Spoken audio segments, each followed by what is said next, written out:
It's a gorgeous Kids Day Sunday afternoon on Federal Street and inside PNC Park. The Pirates going for another series victory over the Chicago Cubs. Cubs winning last night. It's now 1-1 in this series. The playoff picture looks like this. The Pirates 3.5 out in the division race. Still a game and a half up on the Brewers for that second wild card spot in the National League. Hi again, everybody. Along with Bob Walk, I'm Tim Neverett. Robbie Ince-Mikowski is with us, and the Pirates have done very well against the Chicago Cubs this year, Bob, and this is one of those games today, that proverbial game you got to win. Well, it's always nice to have a team in your own division that you can kind of beat up on a little bit, and the Cubs certainly have been that for the Pirates this year. Even when you go back into April, when we really got off to a poor start, hard to beat anybody, we were able to get some wins against the Cubs. So they're our team, and we got to win today, so who would you rather be playing? The Chicago Cubs is who you'd want to play. They're the team that's out in front of us right now. Got to get this W this afternoon. The Pirates have a chance to win their 14th over the Cubs today. The pitching matchup, Jacob Turner hasn't faced the Pirates before. 23-year-old right-hander, and he'll take on the veteran Edinson Volquez, who's been pitching well still. Yeah, you look at this matchup, and it certainly all goes to Edinson. He's been pitching great the second half of the season, one of the best in the National League. Turner has really struggled. His ERA for the season is almost 6, so I expect our offense to roll this afternoon. Jacob Turner and Edinson Volquez, that's the pitching matchup in Game 3 of this 3-game weekend set. Just 2 weeks to go in the regular season, and the Pirates have playoff fever. The quest for October continues in Pittsburgh. First pitch coming up on Root Sports.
Patiently, pen in hand, for Edinson Volquez to come out to the mound. He's looking around wondering where he is. And Chris Bosio just gave that young man a ball as he walked by. What a great thing. Get out there to those positions and wait for their favorite Pirates players to come out. News today regarding Charlie Morton. Morton will start on Tuesday. The Pirates will put him back in the rotation Tuesday against the Boston Red Sox. Vance Worley will go to the bullpen for that game. That's our Allegheny Health Network injury update. So it'll be his first start since the 15th of August against the Washington Nationals. He's been battling a sports hernia. And when you ask Charlie how he feels after his simulated games or his rehab starts, he will tell you the same. And he has been very consistent with that answer. But Charlie will get the start on Tuesday when the Pirates come back from the day off to take on Boston. Well, let's hope he does well. A little concerned because he doesn't answer your question with better. The same. Don't know about that. Yep, it's been that same consistent answer. So we'll see. But Vance Worley rather could be available to piggyback that start, meaning if Charlie only goes so many innings, Vance could pick it up the rest of the way and try to take it the distance. It might be a piggyback start for Vance Worley, and then after that, we expect Francisco Liriano to start Wednesday and Garrett Cole to start Thursday against the world champion Red Sox. Andrew Lambeau makes his first major league start at first base this afternoon. Left-handed hitter will be in the lineup for the Pirates at first base. That's where he had hoped to be coming out of spring training. It didn't work out for him, but he has been rotating between right field and first base in AAA. Needs a baseball. Somebody get him a baseball. So Lambeau and the Buccos take the field. There, she finally got Edinson to sign her baseball. She doesn't want. She wants to stay there and give him tips, pitching tips.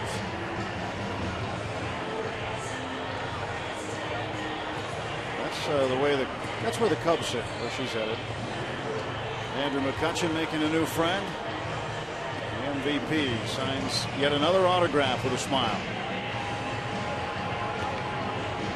Starting lineup for the Chicago Cubs this afternoon. It is brought to you by Honda. And Arismendi Alcantara will lead off and play center field. Javier Baez has hit home runs in each of the last 2 games for the first time in his career. He has 9 on the season. Alcantara with 9 also. Chris Coghlan batting third. Luis Valbuena in the cleanup spot. Chris Valaika at second base. Mike Old back at first. Matt Caesar hit his first major league homer last night. John Baker doing the catching, batting 8th, and Jacob Turner, the pitcher, will bat 9th for Chicago. Hutch is saying, if you can beat me off the field, a foot race, I'll let you stay in the stands. Hutch is exhausted now. Numbers on Edinson Volquez. Yeah, they're good numbers, and they're getting better. It seemed like every game that goes by. Really put on a strong finish this year. Basically the second half of the year since the All-Star break. He has just been as tough as anybody in baseball, and the stuff's been good. Control's been good. Hopefully today is one of his best. Defensively for the Pirates, Bobo brings it to us. Snyder, McCutchen, and Polanco, and Harrison and Mercer, Walker and Lambeau around the infield. Russell Martin catching the day game after the night game. And Gregory Polanco back in the starting lineup. He'll hit 8th. A little different spot for him in the batting order, but Clint Hurdle getting the left-handed bat of Polanco in the lineup today against the right-hander Jacob Turner. Volquez's first pitch of the ball game is in for a strike, and we're underway. Alcantara, switch hitter. Volquez leading the staff in victories with 11-7. That's his 30th appearance, his 29th start. That also leads the staff. Jumps out nicely here. Beginning of the game, 0-2. Dropped that last curveball in there. Perfect pitch right at the knees. Volquez gets a swinging strike. Good morning, good afternoon, good night.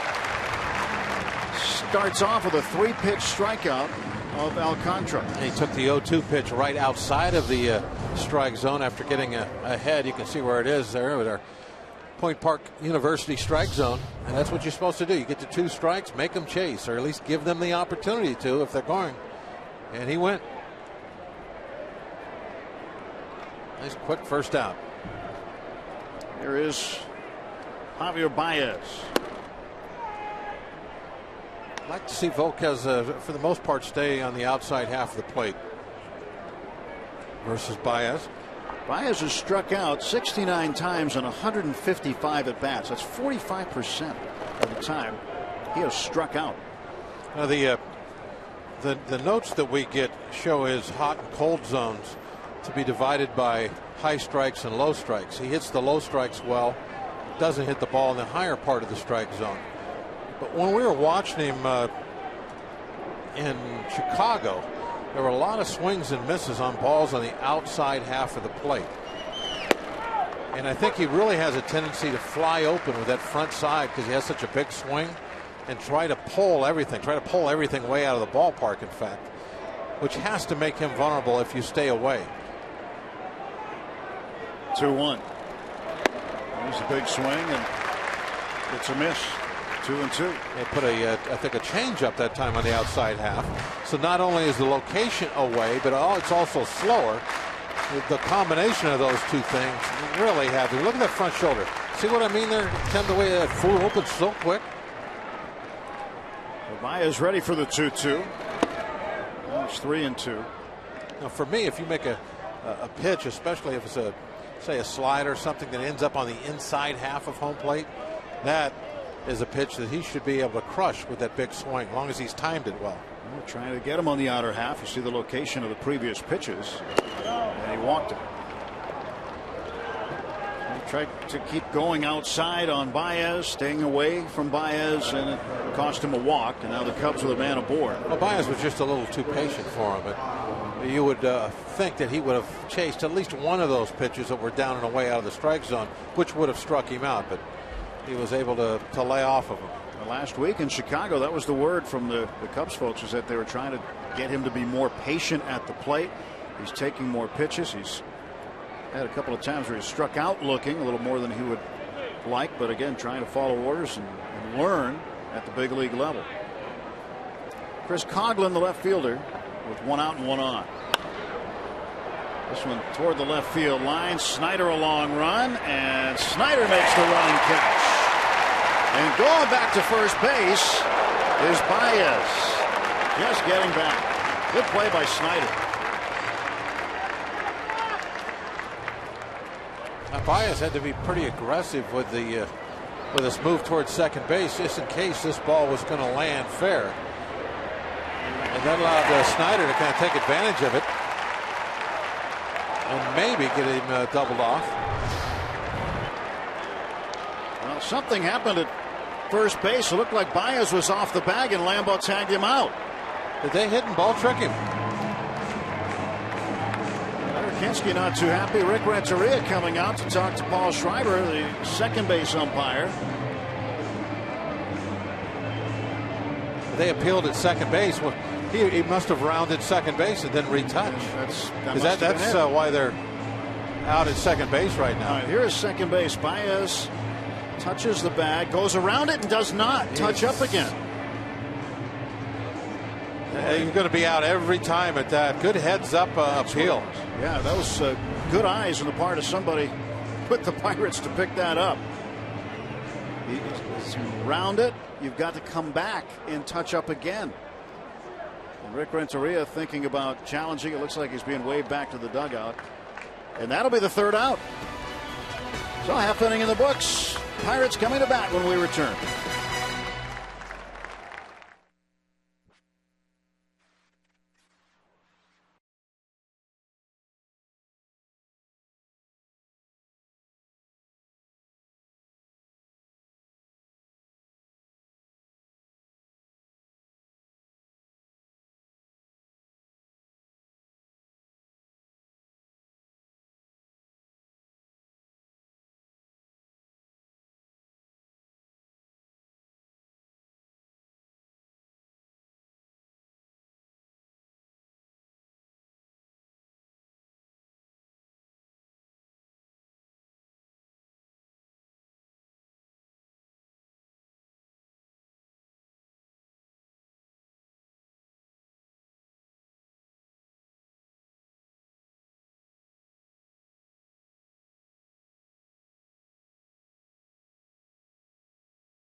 Found out the hard way that you've got to come back around second base if you come across it. So see it right here. It takes the step over and then does not come back.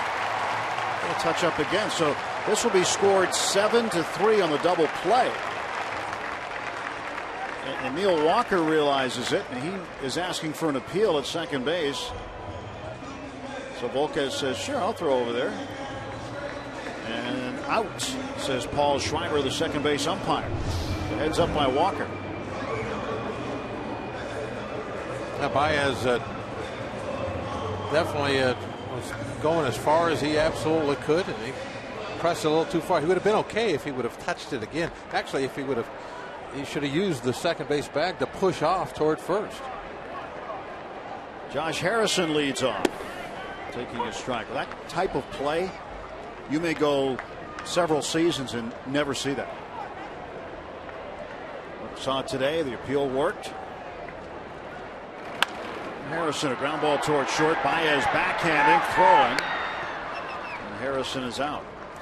Let's take a look at the Pirates lineup now. Brought to you by Toyota. Travis Snider in the 2 spot this afternoon. Last night, he had his first home run in a month. Did it to lead off the bottom of the 9th inning. Kutch bats 3rd. Neil Walker cleanup. Russell Martin 5th. Lambeau in the 6th spot. Jordy Mercer 7th. Gregory Polanco hitting 8th. And Edinson Volquez batting 9th for the Buccos. As Turner gets set to face Travis Snider. Snider telling me today the pitch he hit from Hector Rondon last night, a belt-high fastball. That home run ended a 12-inning scoreless streak for the Cubs closer. Turner's numbers this season, you look at that ERA, that's something he doesn't want to look at. A 4.84 is getting too high. 5.84, that's not good. It's a little late in the season to do anything about it also.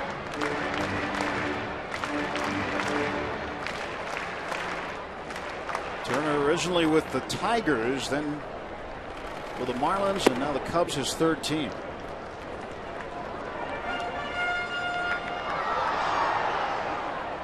Two and 1 to Snider, hitting .261 on the year, 11 homers.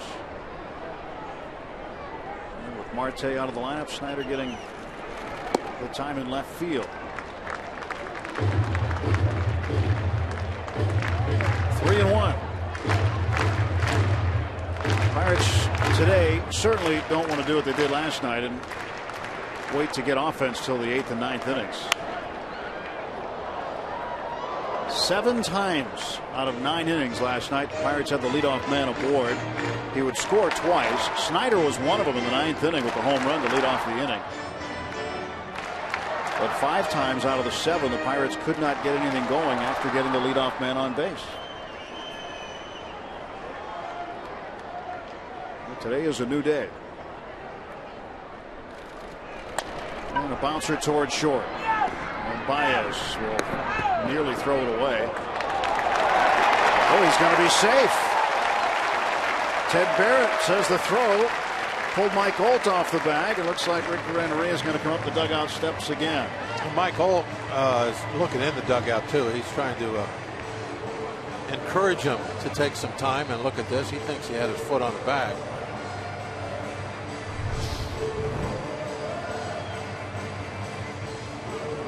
Tell from there.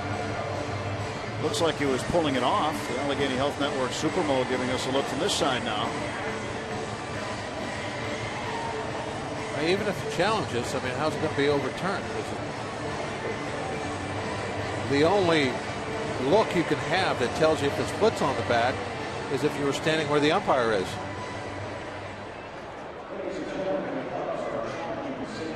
Might be the best angle we have right there.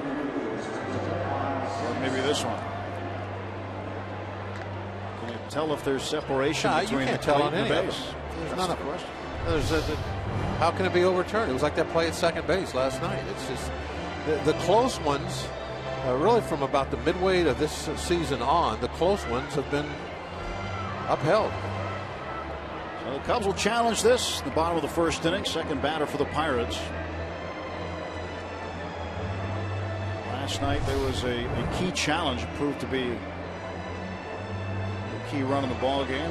I don't understand the Cubs even challenging this. Really, is this key to the game? This play right here in the first inning? Well, you risk losing your challenge for the remainder of the game. Well, they won, so I guess it was worthwhile. I would have thought that there's no way they could overturn that. I don't. You know, at what point does any of the video show that his foot is definitely on the bat? It doesn't. Then why do you overturn that? I don't know. The last two replays we saw last night and tonight. Now, last night, Alcantara looked like he was tagged out. But it was close. I can understand. It was close. Yeah. But the umpire in New York did not want to go against the crew chief here and let the play stand. Here they overturn a play where you can't tell. Well, you couldn't tell last night either. It was bang, bang close, okay? This is my point. If it's close, it's got to go with what the umpires called. I understand why they didn't overturn it last night, and I have no idea why they did overturn this one here. It makes no sense. And this is the 148th game we have in the expanded replay era. I hate to just seeing things we don't normally see. Still seeing things we don't understand. I hate to do this all the time, but it seems like every couple weeks it's like, what is going on? How do you overturn a call on the field when there's nothing, at least that we saw, would show that? Being safe or out is irrelevant. It's the fact that it's backed up the way that it is. McCutchen hits one high and deep to center, but not deep enough. Alcantara under it, and the Pirates gone in order in the first. Renteria wins the challenge, and the Pirates inning comes to an end.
All right, thanks, Paul. Edinson Volquez ready to face Luis Valbuena, Chris Valaika, and Mike Olt here in the second inning. No score.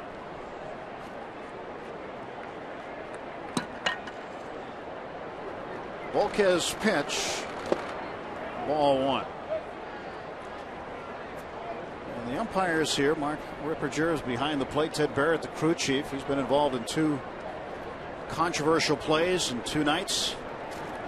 Paul Schreiber and Alfonso Marquez, the other two umpires.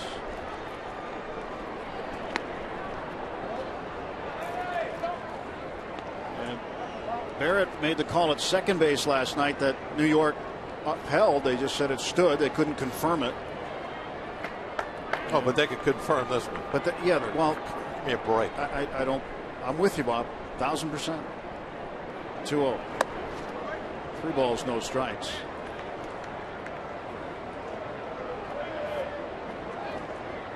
without a camera up and down the baseline, I don't know how you can get a definitive angle on. You have an umpire looking straight down at that play. How do you know that that umpire didn't see his cleat a half an inch off the back? You can't see that from any of those camera shots. You cannot. And there's no way you can overturn that man's call on the field on that play. No way. Okay, I'm done. Back to the game.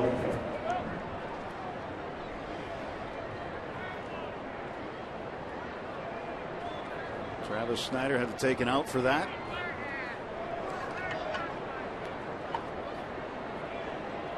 Volquez with his second walk. Walks the leadoff man Valbuena. Now Valleca up. Valleca hit into a double play last night. See if he can do it again.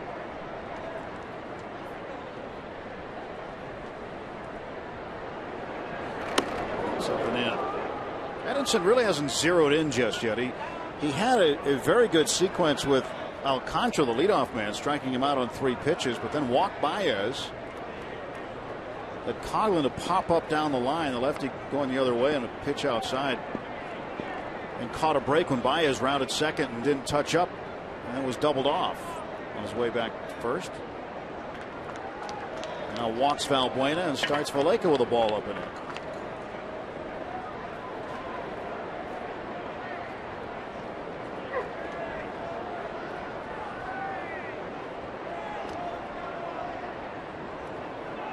Valleca getting ready. He's in, he's out, he's in, he's out. Is he going to hit?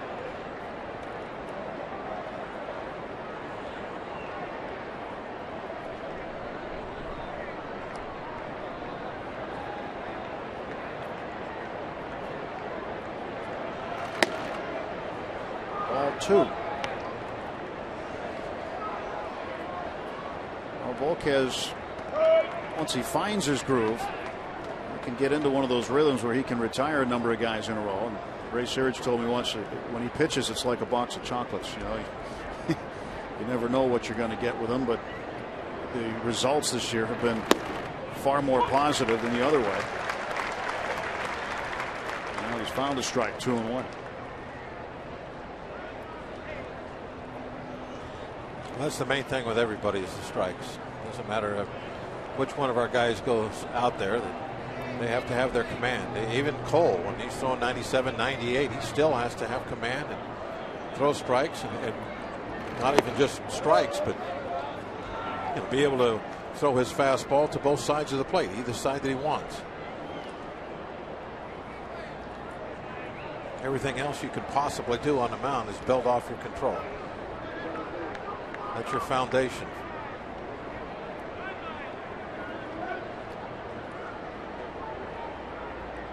3-1 to Valleca.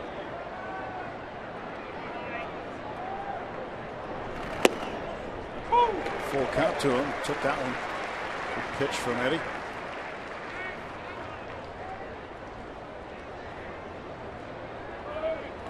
Volquez making his 10th career start against the Cubs.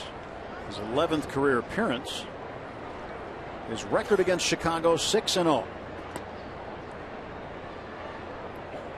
Payoff pitch coming. Valbuena takes off, and the ball hit right to Lambeau. He'll step on the bag for the out. Yeah, trying to stay on the double play. It worked.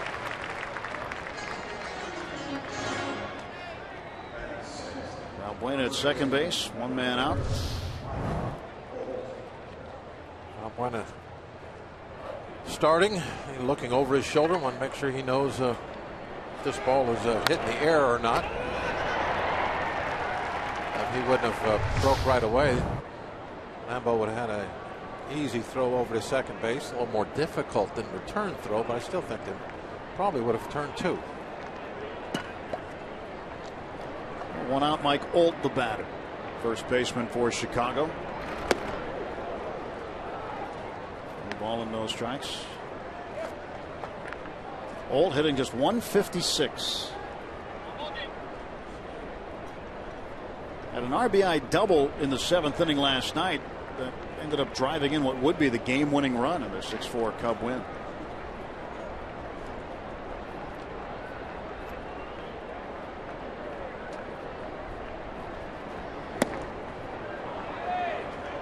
Two balls and no strikes. First pitch strike percentage is so key for a starting pitcher. You look at Jeff Locke, for example. Last night he was 9 for 25 in first pitch strikes. His previous start against Philadelphia, which he was absolutely tremendous, he was 17 out of 24 in first pitch strikes. Now you look at the batting average numbers of major league players. Difference between when they fall behind 0-1 or get ahead 1-0, it's extremely significant. And just curled that one in on the corner. And Eddie today is just 2 for 6 in first pitch strikes. It's early, but it's only 33%. Strike 2 to Olt. Be pretty good if he's a hitter. 2 for 6, you take him. 333. 2 for 6 over and over and over again wins you a batting title. That's right. Gets you in the Hall of Fame at 333, wouldn't it? Over a lifetime. First ballot. He's got his war paint on. Good guy. Josh Harrison still leading the league in hitting, 317, ahead of Justin Morneau at 350. One of the Rockies is injured right now. Don't know how long he'll be out, if it might be the remainder of the regular season or not. But an intercostal strain for Justin Morneau, and right behind Morneau is McCutchen at 311. So the Pirates have the top 2 active guys in the batting race right now. Well, happy birthday. 10. Great way to spend it here at the Bucs game. An important one. Oh, in double digits.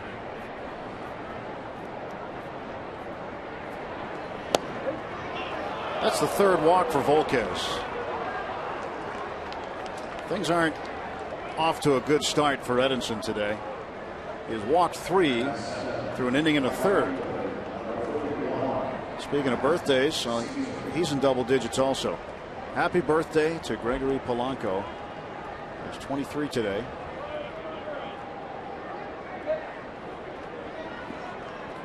Had a few birthdays this week. Neil Walker's and Garrett Cole's also. Volquez really taking his time there, looking up at that beautiful sky a little bit, trying to get his thoughts back together and figure out why he's not throwing enough strikes. Matt Caesar takes a ball outside. There's ball 1. It's 2 for 7 in first pitch strikes. And this is a fastball also. Ray Sirich hurrying to get up the dugout steps, find out what's going on with his right-handed starter.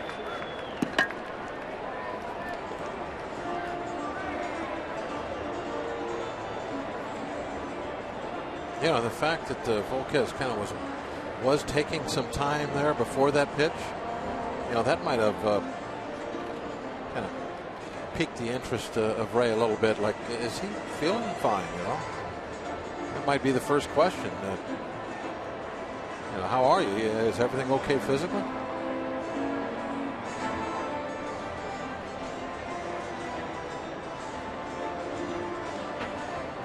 Still no score. 1 out, 2 on. Still a great possibility to get out of this. Nice relaxing day on the Allegheny today. Plenty of watercraft out there.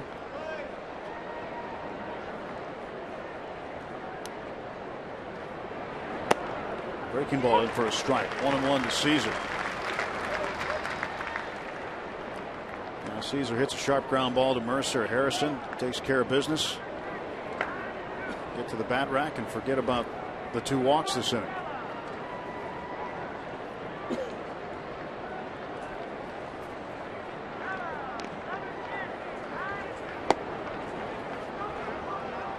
Two and 1 to Caesar. Hit his first major league home run last night. And the crowd threw it back, not realizing it was his first home run. And then the ball girl gave it to a young man sitting near the railing in left field. And the umpire went over and got it and gave it to Caesar. And the young man got an autographed baseball and some other great items in exchange. 2-2.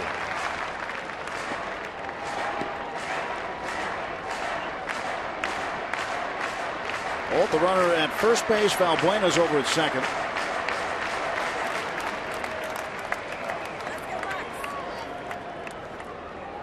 Edinson Volquez, 2 balls, 2 strikes on the Cubs right fielder Matt Caesar. Little chopper toward Volquez, and he will throw it away.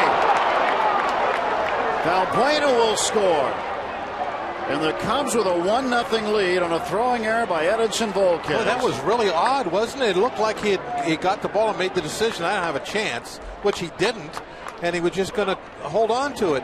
And then for some reason, it looked like he changed his mind, and then obviously didn't have a grip on the baseball as he almost just cast the ball down the line.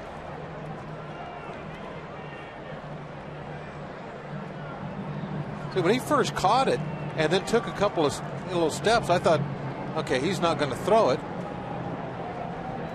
And then look at the position his body is in as he's trying to throw out a fast runner.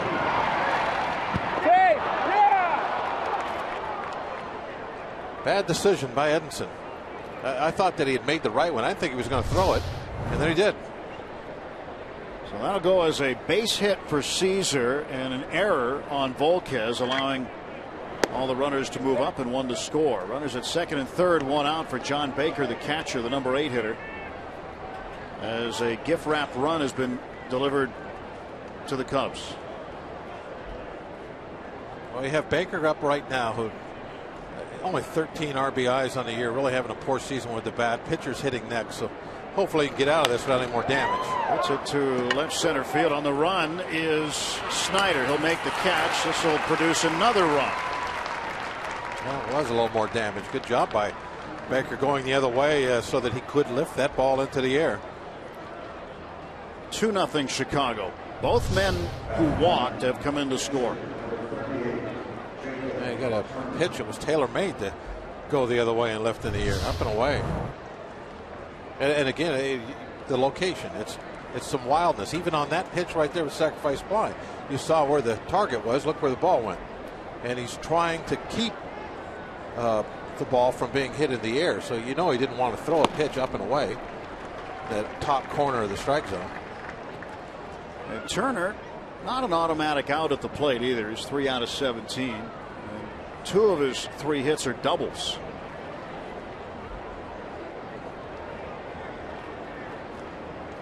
Oh, 1. Russell might have stolen a strike there in the corner. 0-2.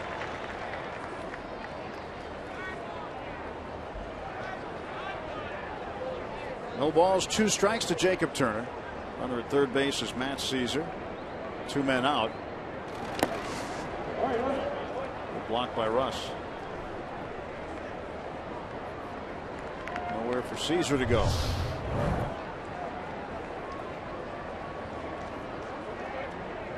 Able to short hop that ball with the glove.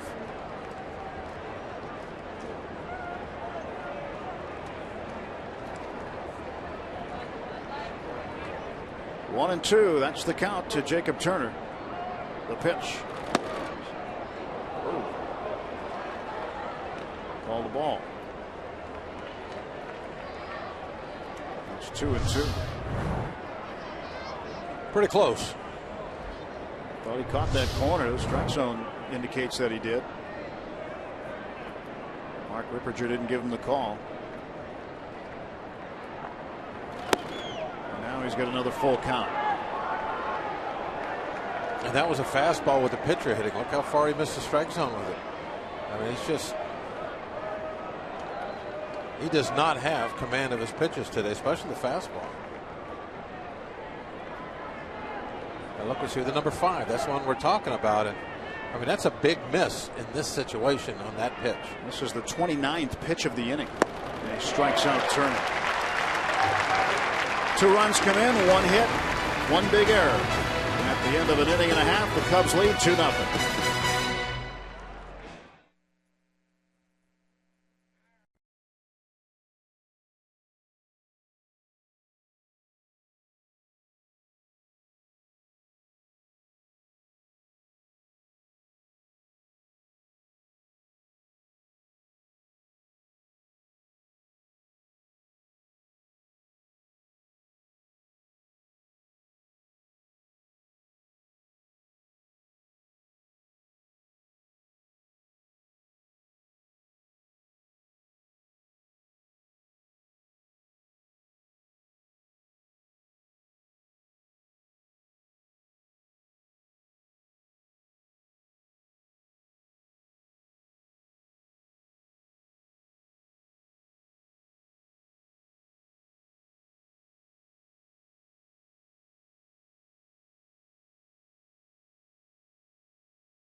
Root Sports is brought to you by Toyota. Now's the time to go places with Toyota. Visit buyatoyota.com for special offers. And by PNC Bank. Know where you stand with PNC Total Insight. Let's go Bucks! They have hoisted their colors out on the Allegheny. And now the Pirates need to make a stand. I told you in the open, this is one of those games that the Pirates just have to win. A very stylish eye patch. Yeah, you like that? That's the best one I've ever seen. Well, Edinson Volk has a rough start to this ball game. He got away with it in the first. It's just a two-run game. I mean, he can make whatever adjustment he needs to make if he can get it figured out and be just fine still. But he has to do it soon. Can't afford to give up more runs. No more base on balls. It really is that fastball control that, for me right now, is very elusive for him. Neil Walker takes ball one. Walker settling well into that cleanup spot. It's kind of a rotating position for a while in the batting order this season. It's been Walker's, and even when there's a lefty on the hill now, Walker will bat fourth. 275 his average, sitting on 19 home runs. 67 runs driven in. Russell Martin would hit next, and then Andrew Lambeau. After last year, I think there was some reluctance to keep him in a cleanup spot against left-handed pitching. He struggled so much with it last season, but this year it's been a completely different story, and he's been fine with it. See his left-right splits. Better average right-handed than left-handed. That wasn't the case a year ago.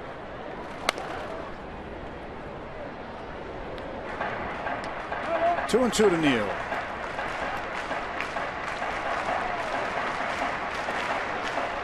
Bucks find themselves down again for the second game in a row against the Cubs. Got tons of baseball left here. We're just in the bottom of the second.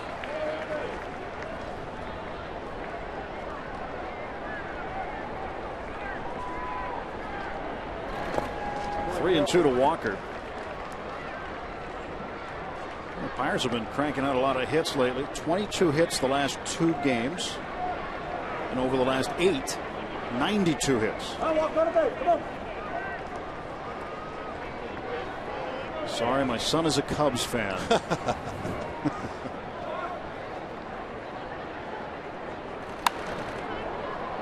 Popped out of play.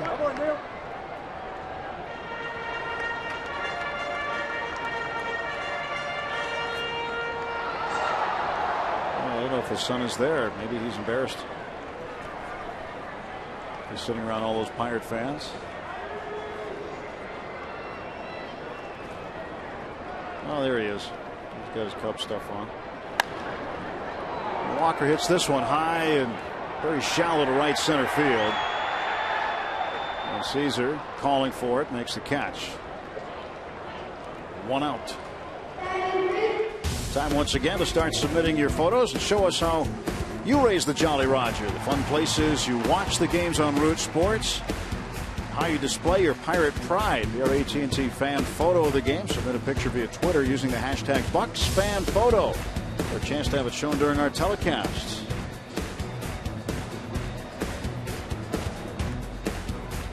The Bird. He realized the camera was on him. Kids Day Sunday afternoon. Second to last Kids Day Sunday of the regular season. Final one next Sunday when the Brewers are here.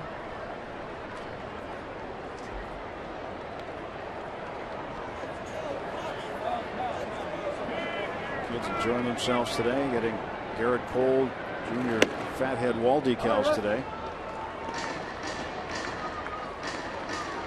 2-0 to Russell Martin.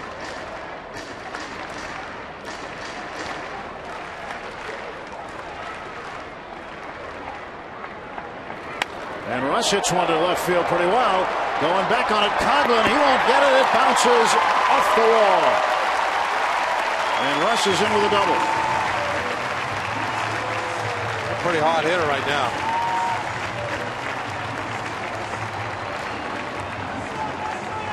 So Martin in at second base.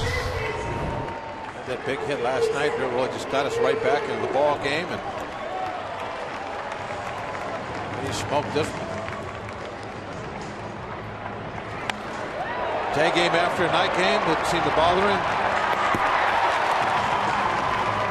I hit right there at the back edge of the warning track, bounced up and kind of short hopped the wall. The Pirates a man in scoring position, 1 out, and Andrew Lambeau the batter. You'd think, Bob, that the Pirate hitters are eventually going to heat up against Turner. The opposition batting average against him this year is .323. Yeah, he really doesn't have anything that's been successful with him. They hit well over 300 off his fastball, well over 300 off his curveball, almost at 300 off his slider. His changeup's the only thing that has been even somewhat effective.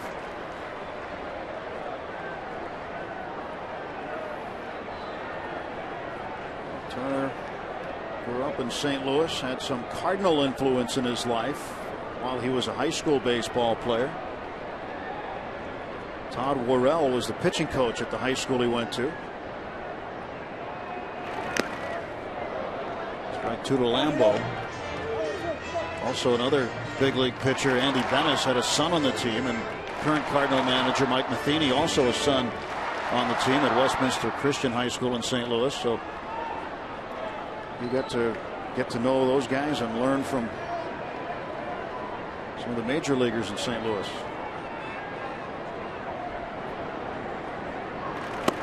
1-2 to Lambeau.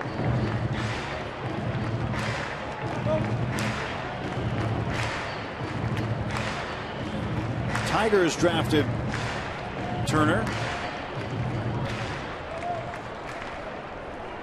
He had agreed to a full scholarship at the University of North Carolina, but just a couple of hours before the deadline in 2009, he signed a big contract with the Tigers. And Lambeau down on strikes. Yeah, 2 high fastballs up and away. Got Andrew. One was in the strike zone. This one popped well out of the strike zone for the chase. Andrew needs to make the pitcher get those balls down. I don't think he's really at his best when he's swinging at those letter high pitches. That ball down about mid-thigh. That's where he wants the ball. 2 outs, runner at second, 2-0 Cubs. Jordy Mercer facing Jacob Turner. And Mercer, strike 1.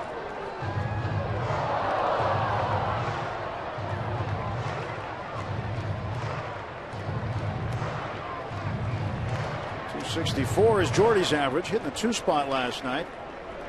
Ended up with a ground rule double in the 8th inning. 2 nights ago, he had a 3-hit night with 3 RBIs.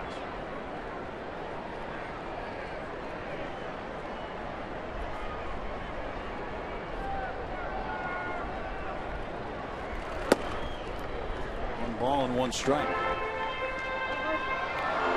We'll keep you updated throughout the game on what is happening in other games affecting the standings. We will tell you that Colorado and St. Louis underway in St. Louis.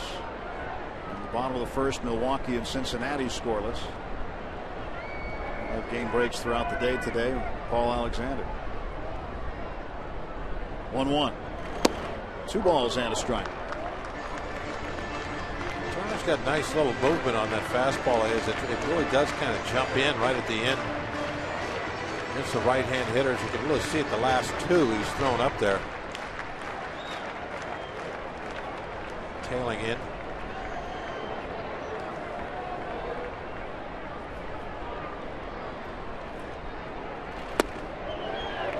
Jordy had 3 balls and a strike. Gregory Polanco waiting on deck.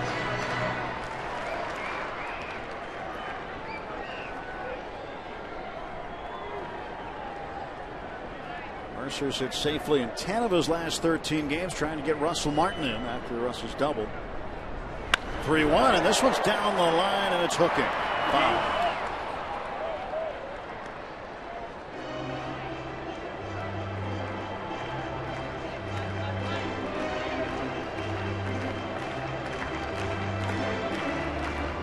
Whoever got in front of that one was brave.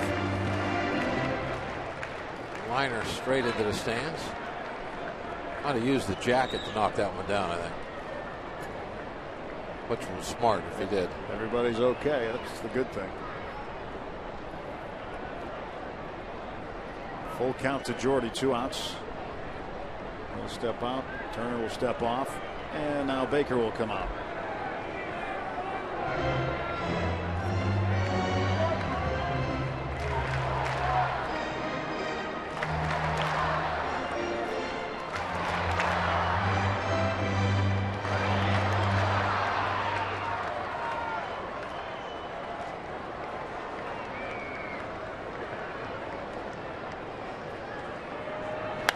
Two fouled off. Makes the second deck on the first base side. Jordy hanging in there.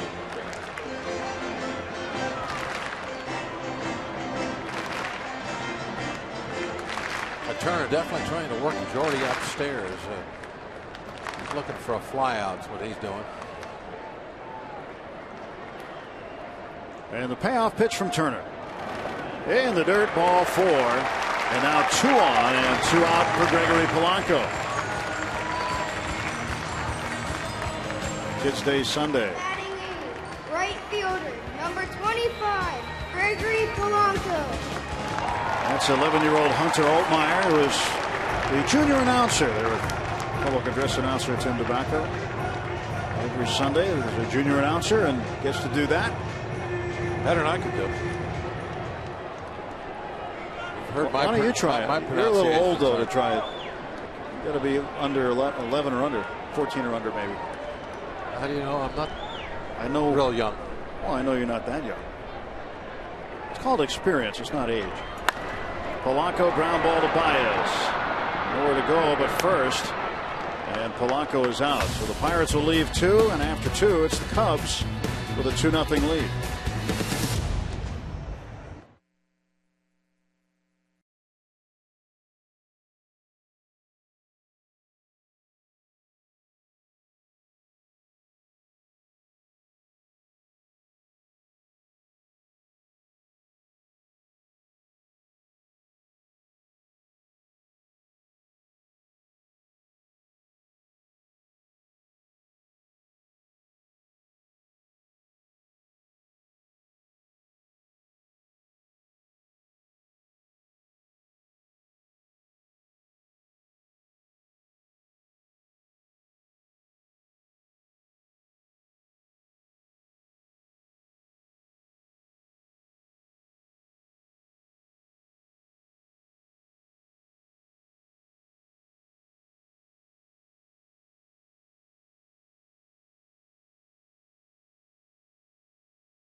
Some by car, some by train, some by boat, but I guarantee you no one in this ballpark has gotten here away. This guy has. This is Norman Horn, and he's gotten here by foot all the way from San Francisco. He is walking all the way across the country. Norman, explain why you're here and why you're walking across the country. I'm doing it as a charity for childhood cancer research, and I've been walking for about 5.5 months, and it's an honor. Okay, so it's coast to coast for the kids. Is what it is, and you were here as the guest of the Pirates. You threw out a ceremonial first pitch today. What's the experience like being here at PNC Park? It's a humbling experience to be in front of this large of a crowd, with all my efforts being to raise awareness for these children. So to sit out here and throw the first pitch, it was a humbling experience, and really, I mean, this whole journey has been life-changing. Now let's talk about the journey. You're in 10 states, 2,900 miles, 8 pairs of shoes. Are you even tracking your steps? How does this whole thing work? 6.2 million steps up to date, and I got about a month left, so I'll tap 7 million before I'm done. And I'm taking every step with a purpose. So It's all for childhood cancer. It's an amazing thing. Now, people want to donate, people that hear might know about your story. Where can they go? You can go to my website, coasttocoastftk.com, or you can find the P.O. box on my contact page to mail a check. And it's Coast to Coast. That's Coast, the number 2 Coast, FTK for the kids.com. A great cause, Tim, and one heck of a way to get to PNC Park, right? Over 6 million steps to get here. And he's got the Fitbit tracking everything, the whole route. That is amazing. I know it just coincidentally, Bob and I were talking about driving cross country, not together, but his past trips across country before the season, and walking across 5.5 months. He's going to have 7 million steps before it's all done. It's amazing. Alcantara at the plate, and he fouls this one off, 1-2. You told me it took you 2 days to get across country one time. Yeah, it's always taken at least 2 days. Well, from Florida to California. That was probably about 2 a day days. and a half. Yeah, day and a half. Yeah. Had a co-driver though. Right. Can you imagine walking? 8 pairs of shoes he's gone through. That is just simply an amazing feat.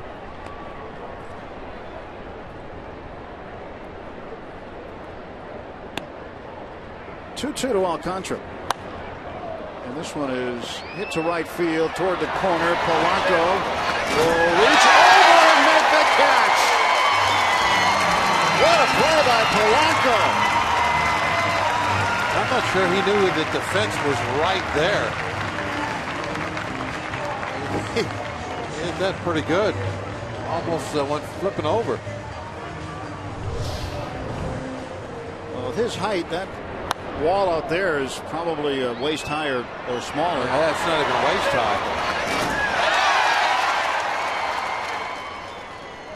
He did take one quick little look there to kind of try and judge it off the end of the bat. It was plenty of hang time. It allowed him to make that effort.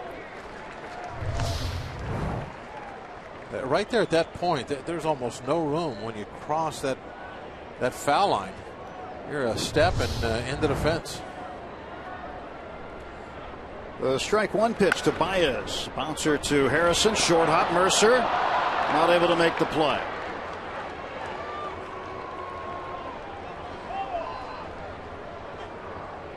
So man aboard with 1 out. Baez reaches for the second time in the game. Baez got a ball kind of up and in a little bit, just chopped it hard down into the ground. Looked like Harrison just whiffed on it. Jay would have, to do it over again, he might have taken one of those angles back a little to get a longer hop. Well, I think he thought he could get a short hop. That's why he was coming in. You saw the glove way out in front of his body, but he just didn't get out there in time. Baez takes off. Martin's throw is into right center field. And this has been a very sloppy defensive day so far for the Pirates. Boy, that's so unlike Russell Martin. Well, one of the very best things of his game is the power of his arm and the accuracy.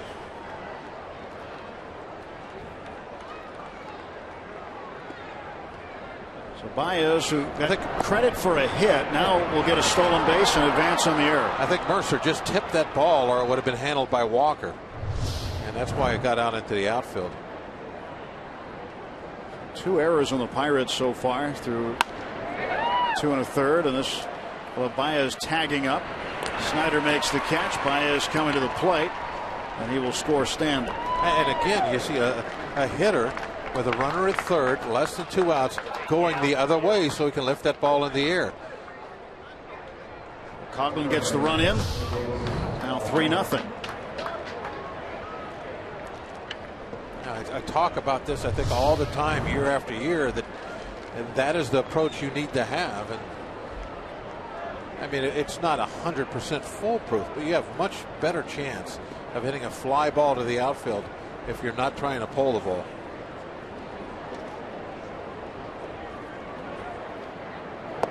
Batter is Luis Valbuena. He takes a strike. So that is a hard luck run for Volquez to have to deal with because of He got the ground ball to third. J-Hay didn't play it. Mercer had a chance in the hole. He didn't play it. Baez credited with a hit. And then the throw by Martin puts Baez at third base, and fly ball out gets him in. This one up in the air to left field. Snyder will make the grab. Another run comes in. One hit, one error, nobody left. 2.5 in the books at PNC Park. 3-0 Chicago.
Miller, Bob Walk, Jim Leland, and Doug Drabeck share their memories from Game 1 of the Pirates-Reds 1990 National League Championship Series.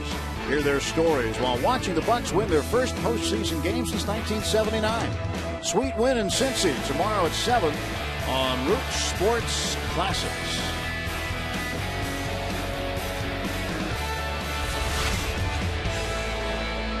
Pirates trying to come back, make this one a classic of their own. Down 3-0 starting the bottom of the third inning. Edinson Volquez leads off. Eddie with just one hit this year. 1 for 45 at the plate.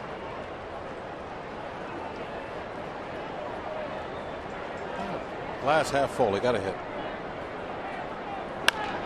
And there's one toward third. Valbuena spinning and throwing him out.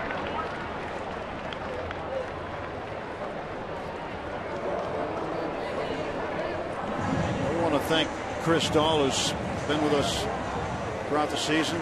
It's only been, what, 39 seasons, Chris? 39 baseball seasons. He'll wrap up his baseball season with us today. Thank you very much, Chris. Great work going back to when I played. There's Billy Morello. He works in our booth as well, but he also works over there behind home plate. Billy's been here for more than a couple of weeks, right, Bill? Been here a long time. Bill the Builder, he makes all of our stuff up here in the booth. Yeah. John Martin. Yeah, he said, "Don't forget me. I'm down here too, you know." But he's shooting. He's shooting for the enemies today. Hi, boy, Jake. One of the best crews going in the business right here in Pittsburgh. And I know that viewers at home probably think, well, we just say that, but no, that is the absolute truth. Not to say anything poorly about some of the other cities, but Pittsburgh is where it's at when it comes to the crews. They are the absolute best. There's no other competition.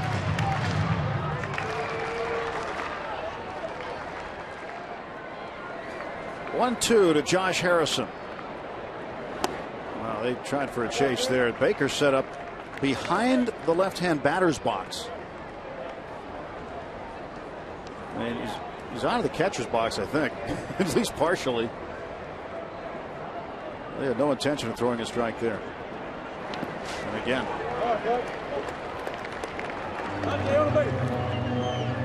The scouting report on Jacob Turner is he will try to get chases.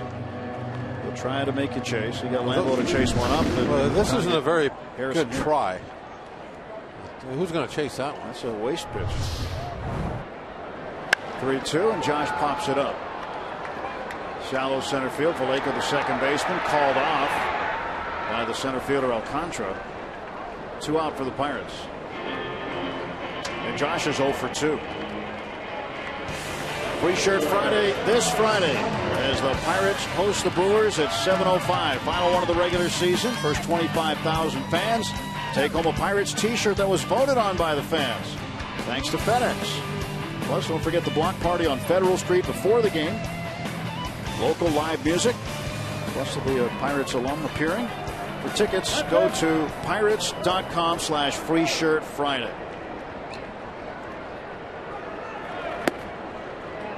Strike to Snyder.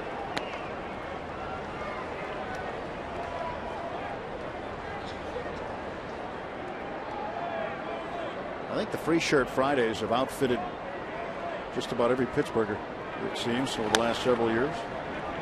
Bouncer to second base. And Snyder is out. It's a quick and easy, too easy of an inning for Jacob Turner. We'll head to the fourth. 3-0 Cubs.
Talented, and I'm proud to be part of what you do every day.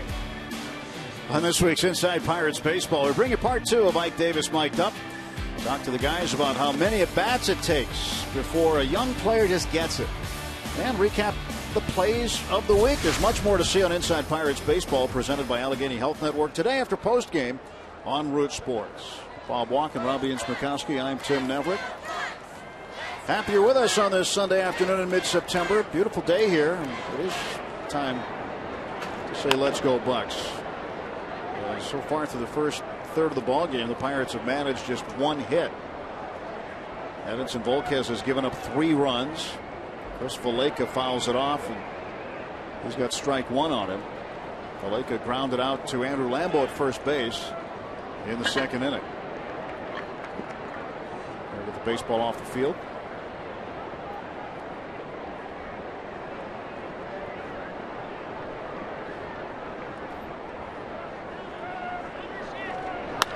Vallejo to right center. Polanco on the run. He won't get it. He stops it on the warning track, and Vallejo is in with a leadoff double.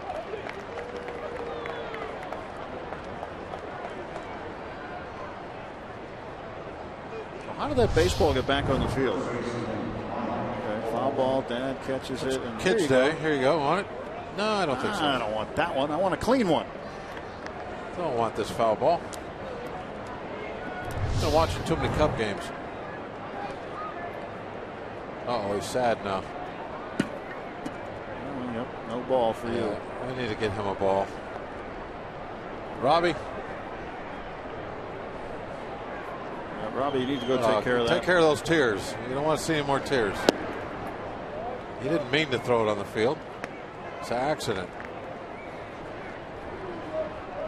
Yeah, it's an accident. I wound up and fired it out toward the grass. Yeah. Good arm, though. Yeah. Good arm slot. Yeah, good release point. He's going to be a pitcher. Got a good four-seam grip on it, looked like.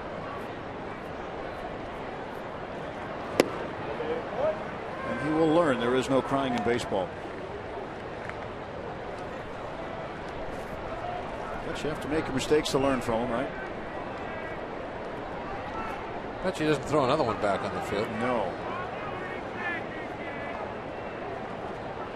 Nobody out. Runner at second base. Batter is Mike Olt. 2-0 count on him. And now it's 3-0 to Olt. Just not the sharp Edinson Volquez that we have seen in recent weeks.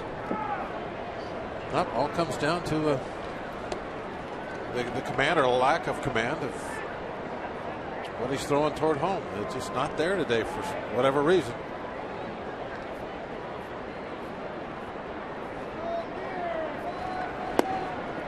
Strike call. So 3-1. 94-mile-an-hour heater. Nothing wrong with his velocity. The stuff is there. It's about 50-50 whether he's going to throw a strike. That normally is not good enough.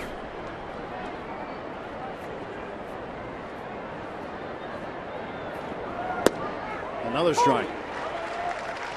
Similar spot. Down low in the strike zone.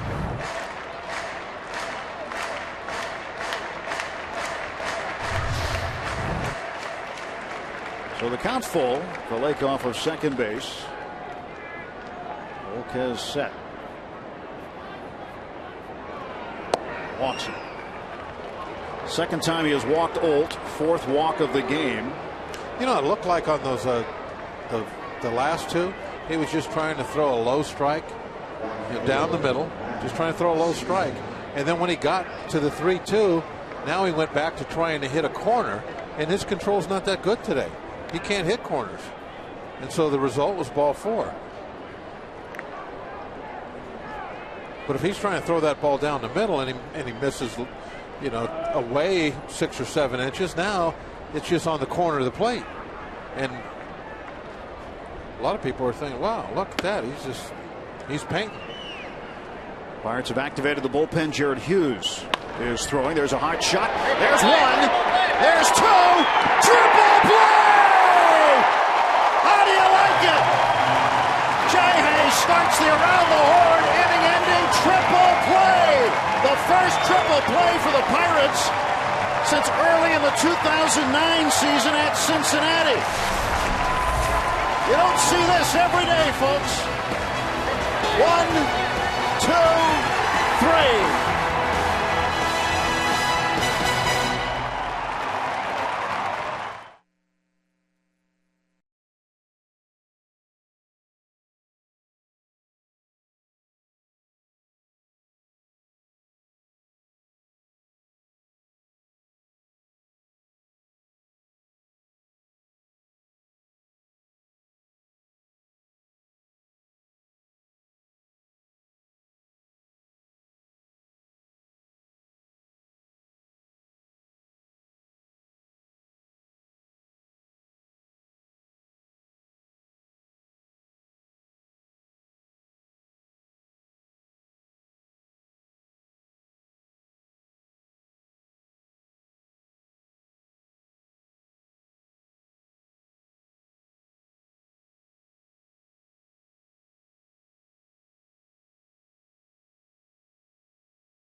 Major League triple play today. Around the horn, a hot shot right to Harrison for the first one. Walker the turn. Well, that's true triple play there. There's no line drive at anybody with runners, on the move, anything like that. That's the hard way. Around the horn, that's the one that's really enjoyable to watch, to participate in, to be a fan of. That's an exciting thing on defense to see that work out. Well, the last triple play, April 12th, 2009 at Cincinnati. With the Reds with 2 runners going on the play. Here's another look at this one around the horn.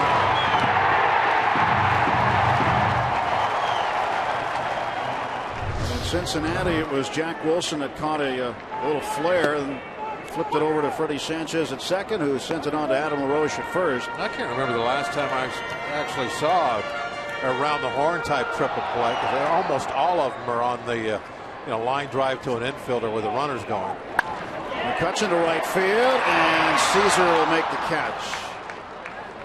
Well, Bob, the last time the Pirates had an around the horn double play, you got to go back a ways.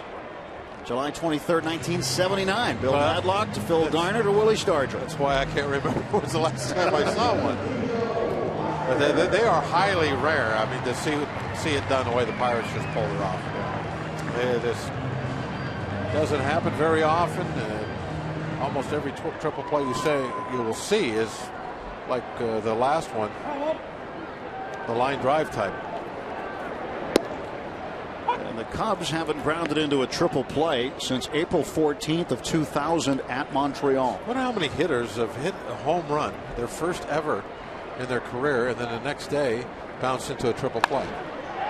Walker hits this one well to center field. Alcantara going back. He looks up. Move over Maz. Home run number 20. Neil Walker. The most number of home runs in a single season by a Pirates second baseman ever. Gets him on the board. It's 3-1. Kind of ironic that he hit that home run, that very important home run, into the ivy.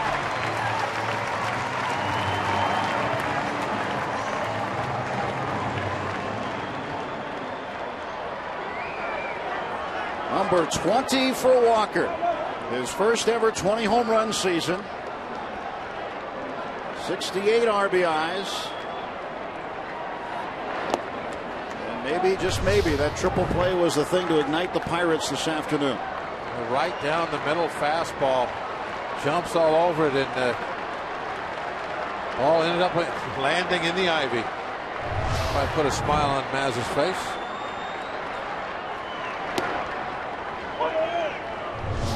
A strike called, and it went right out of the glove of Baker. But look at this swing by Neal on the Allegheny Health Network Supermo.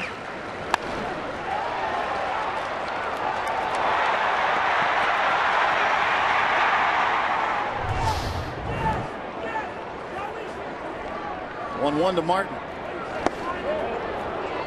Martin is 1 for 1 with a double today.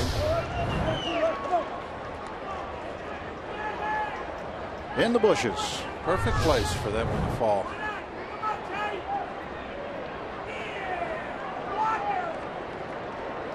Pittsburgh kid getting it done.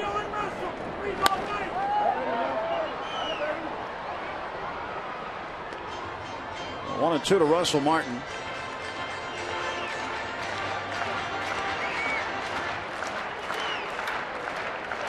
And Neal right in the middle of a triple play, and then he hits a memorable home run. Be a memorable inning for him. Huh? This one is down to third base. Down Glenna's throw. Martin is out, 2 down. You see the tweets scrolling at the bottom of the screen. Triple play. Oh yeah, that's how it's done.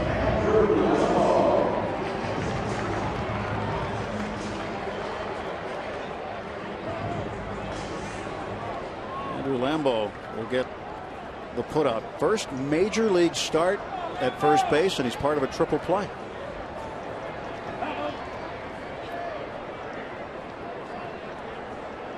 Lambeau struck out swinging in the second inning. Lay off the high pitch this time. Nope. Look at that. He got the call right at the very top of the zone. But that's the one he doesn't want to chase after. Sometimes they just make that perfect pitch on you. But that won't get called a strike every time. 1 ball and 1 strike to Lambeau. Well, let's see. He just put a TP in there. And Walker's home run. Go back up there. Yeah, TP, triple play. Ground ball to second, backhanded by Valleca. Well, the Pirates get 1 back on Neil Walker's 20th home run of the season.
With a 2-run lead as we start the 5th, and Robbie Ince-McCoskey hopefully is making somebody smile downstairs. Yeah, I am. We got Beck here with his mom, and Beck was a young man. Dad caught a foul ball, and Beck promptly threw it right back on the field. Now, Beck, how old are you? 4. You're 4 now. You want another baseball, right? Are you upset that you lost the other baseball? No, I want a different one. You want a different one. Okay, so we get a fly out to right field. Polanco with the put out. So here's another baseball. We have one here. Now, hold on. I need you to keep that, okay? Don't throw it on the field, okay, buddy? Are you having a good time today? Yes. Was he upset when he threw the baseball back? Yes, very.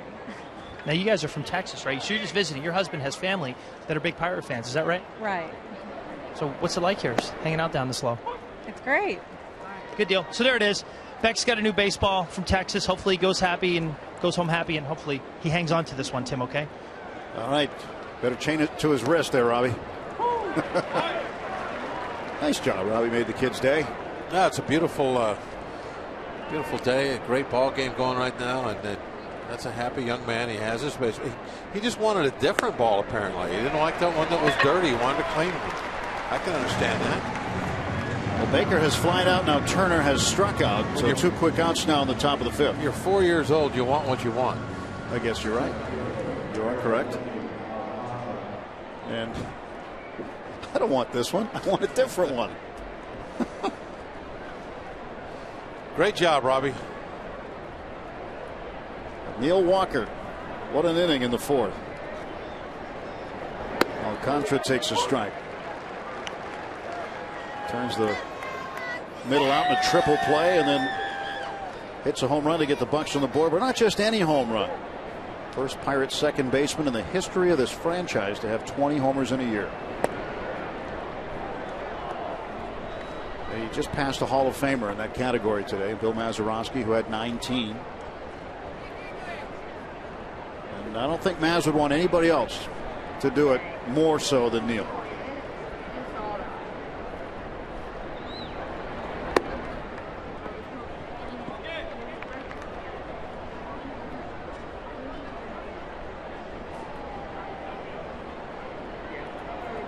Well, 2 balls and 1 strike on Arismendi Alcantara, who is 0 for 2.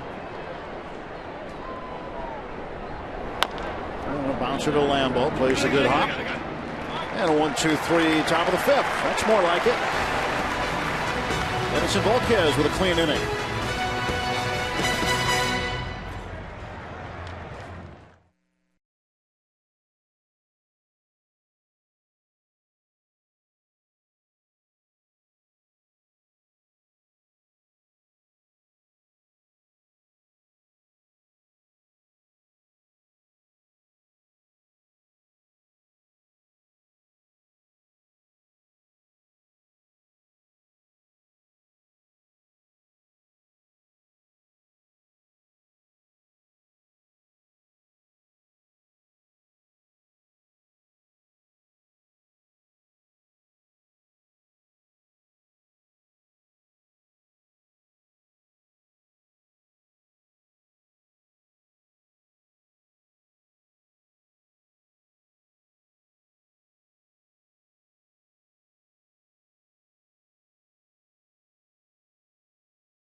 Baseball on Root Sports is brought to you by the Chevy Sonic and your Western PA Chevy dealers.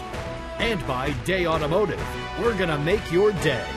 Let's go Bucks! Start for the Cubs, Castro. Start for the Pirates, McCutchen. A couple of future stars right there on a Kids Day Sunday afternoon. Cubs with a 3-1 lead. Start the bottom half of the 5th inning. And Jordy Mercer will lead off against right-hander Jacob Turner. Mercer takes a strike. Jordy so far today has walked. His only plate appearance. So his average untouched at 264. 11 homers, 53 runs batted in. 0-1, a swing and a miss. 1 ball and 1 strike. As Paul had told us during our last game break, the Rockies were leading the Cardinals 1-0 in the bottom of the 2nd. The Cardinals loaded the bases, and the Rockies worked out of the jam, so they're in the 3rd inning, still 1-0.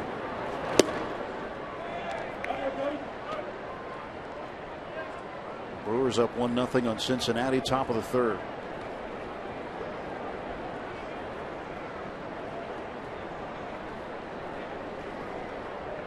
One-two to Mercer. And a ground ball up the middle, and that will be a base hit. It's stopped by Valleca, but it's still a single for Mercer.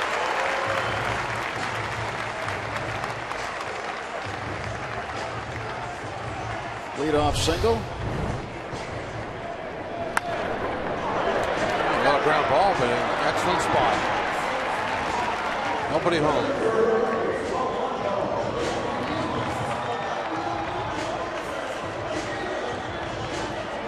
Shot from the Allegheny Health Network Supermall. Valleca's diving stop. And of course on Jordy's swing as well. So Mercer aboard. This will bring up Gregory Polanco.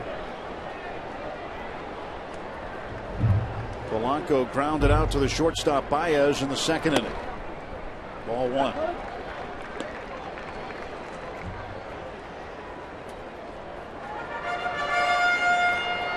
Good time for Polanco to get going again. Go for his last 5.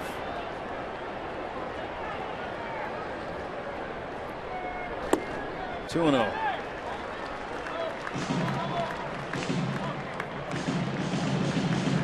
Got the whole crew up there. Yeah, it looks like the bridge of the ship, doesn't it?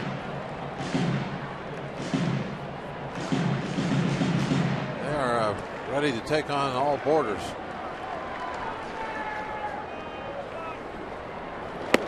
Three and 0 to Polanco.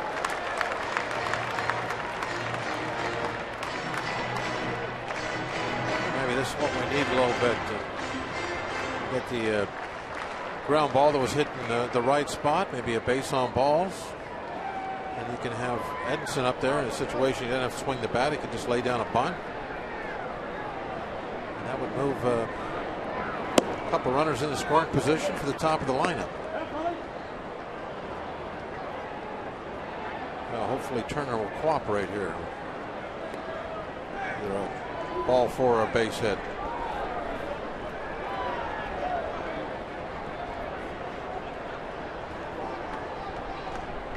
Three-one delivery.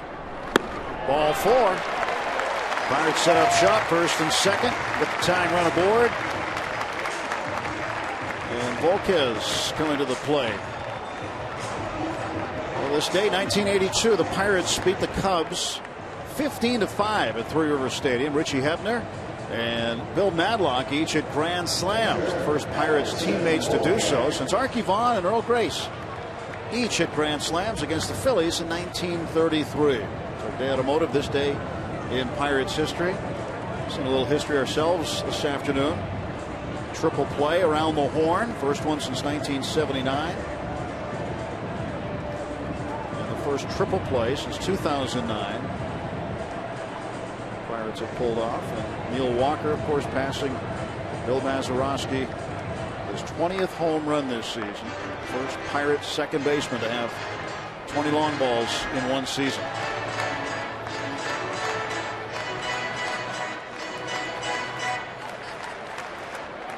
Never too early to learn the "Let's Go Bucks" chant. So Volquez trying to get this one down, move 2 men into scoring position. Volquez grounded out to third base. His first time up. Takes a strike. Edson's going to jump back from that. He knows he should have tried to lay that one down. That was a strike and a good pitch to bunt. Just above the knees. Now it's 0-2.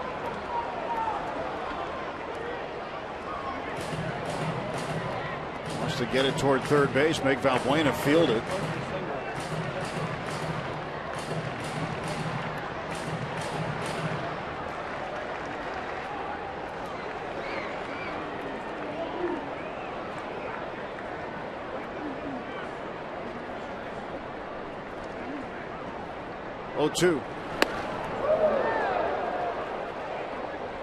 Got the bat out of there just in time. Yeah, some pitchers, when they get 2 strikes on somebody trying to bunt, they will try and go upstairs. That usually is to try and get the bunt popped up. And some guys will go hard breaking ball, try to get a strikeout. Well, he gets the bunt down. Nicely done. Mission accomplished for Edinson Volquez. Yeah, they did go breaking ball. They ended up kind of doing Edinson a little bit of a favor.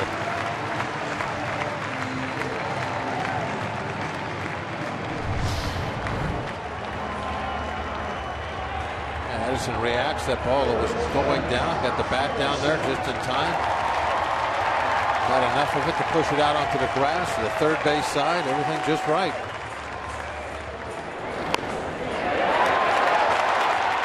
Now we're just a base hit away from tying the ball game because of that bunt. Great speed at second with Polanco there, but Volquez doing the job. Mercer at third, Polanco at second. One out, and Josh Harrison will hit. Baker comes out to visit with his pitcher.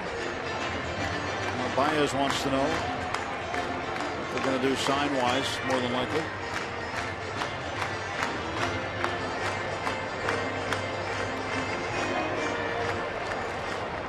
The Pirates pitchers have struggled to get bunts down throughout the season, but Volquez got it done there when they needed it. And J. Hay down the fair ball. Mercer scores. Here comes Polanco. J. Hay into second with a game-tying double. It's 3-3.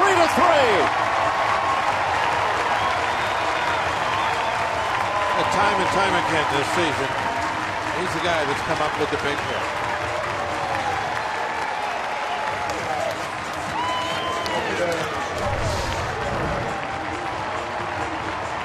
Get the fastball way off the plate inside. He's always hunting fastball. If you're going to throw him up there, you better bring some heat on it, better than the 93.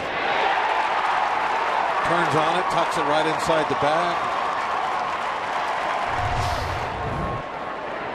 Travis Snyder down the right field line. The Pirates are going to take the lead. Here comes J. Hay to score. Back-to-back run-scoring doubles, and the Pirates lead for the first time today. The battling Bucks have battled back and have taken a lead.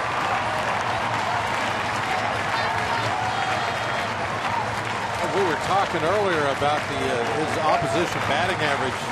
Very high, and really it's on all pitches. The fastball got ripped the other way for a double. Here comes a hook. This time it gets ripped for a double. Bob, these came on back-to-back pitches. 2 pitches have resulted in 3 Pirate runs. And 2 doubles. J. Hay with one of them. J. Hay with that fist pump. Guys are fired up. They realize what's on the line every day, every night. They go out on the field. Now Kutch a chance for a big hit. Travis Snyder with an RBI, his 34th, and double number 11. Travis looking behind him there. You can see that what he's doing is he's checking those outfielders. High stepping into second. Z for the dugout.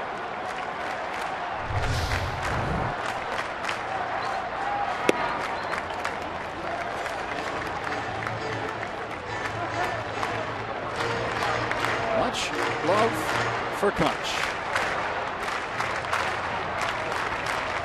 Kutch looking for his first hit this afternoon. He's 0 for 2. And he's got it. And holding at third will be Snyder. Base hit from McCutcheon. He's 1 for 3. 4 hits in the inning off of Jacob Turner. Chris Bosio, the pitching coach, will come out and visit with the Cubs right-hander. And they had the shift on it, but he hit it high enough that it didn't make any difference.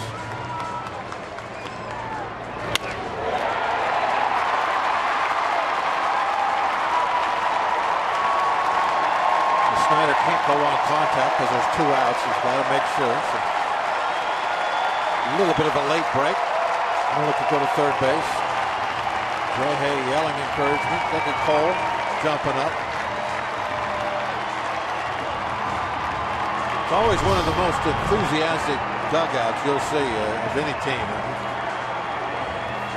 They take their rooting en route very seriously.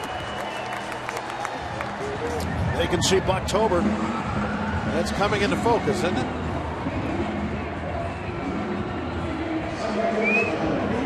There's nothing like a baseball game in Pittsburgh.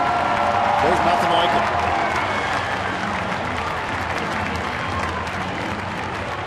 This place is the best. These fans are incredible.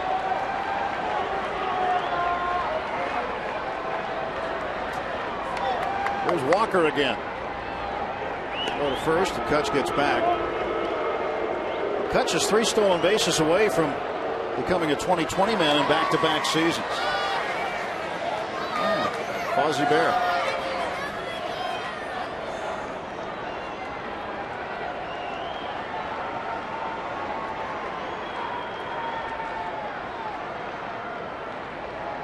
First and third, one out. Throw to first again.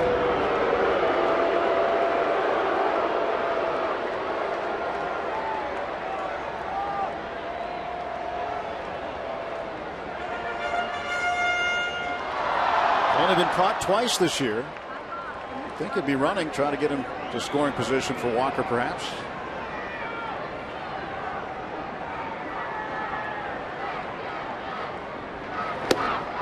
Pitch outside to Neal.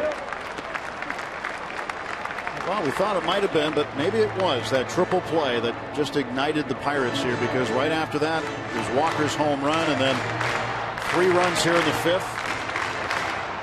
Back-to-back doubles for Harrison and Snyder. Leadoff single by Mercer got it going, and then the backup walk to Polanco. Volquez with a sacrifice contributing. They are definitely fired up. That pitch was called a strike. You can believe it.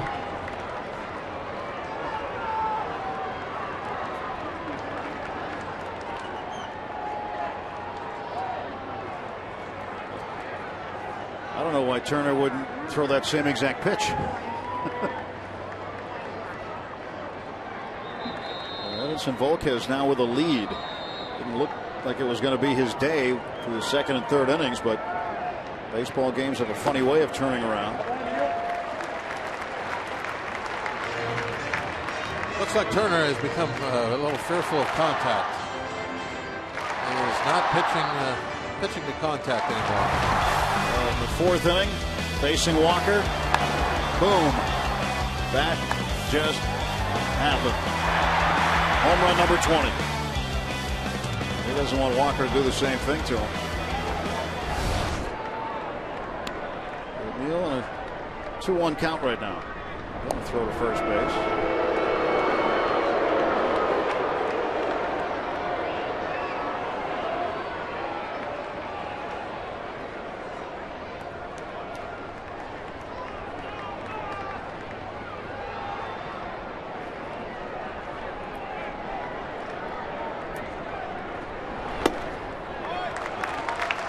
Three and 1 to Walker.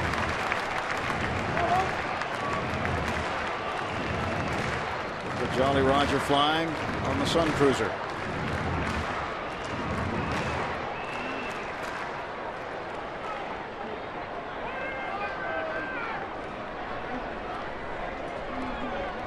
Three-one pitch to Walker. It's this one into left center field. Going back after Alcantara. They won't get it. It's loose in the notch. Snyder scores. Walker into second base. It's 5-3.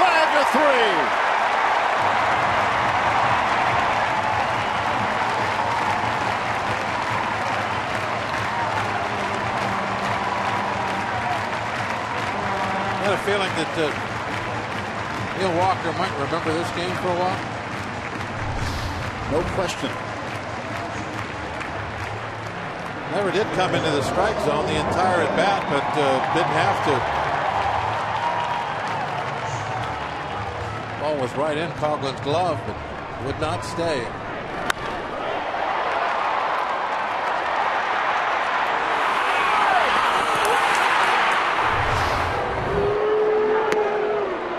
So Walker with the RBI has tied his career high. I beg your pardon, he has equaled his second highest RBI output of 69 in 2012. 2011, he had a great year with 83. 24 doubles for him. Third double of the inning. Walk Russell Martin to load the bases to get to Andrew Lambeau with one man out. That completes the intentional walk. Bases full of Bucks. And Andrew Lambeau, a huge opportunity here to blow this game wide open.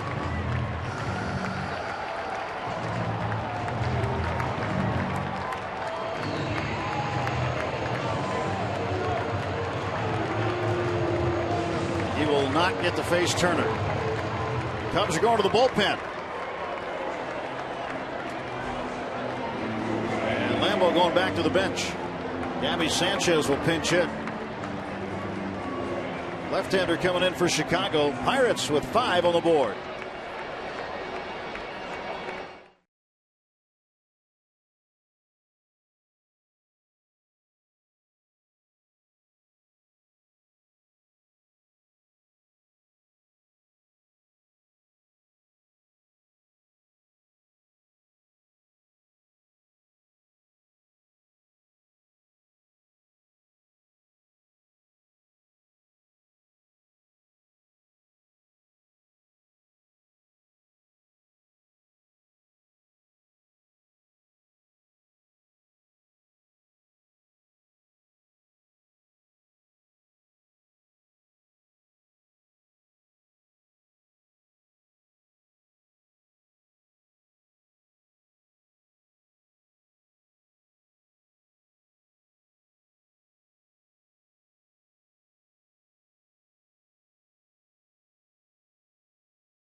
Third baseman.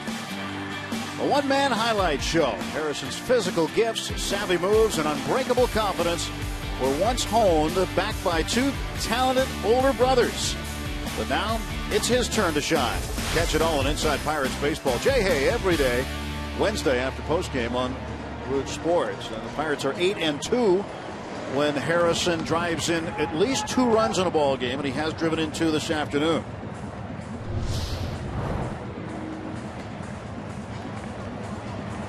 Jay Hay tying the game and then scoring the go-ahead run on Travis Snyder's double to the right field corner. Well, there's a couple of guys that really drive the enthusiasm in that dugout during the game, and Jay Hay is certainly one of those. I think Russell Martin's another one of those guys. It's everybody into like a fever pitch. Garrett Cole getting into the act in the dugout. Staying loose.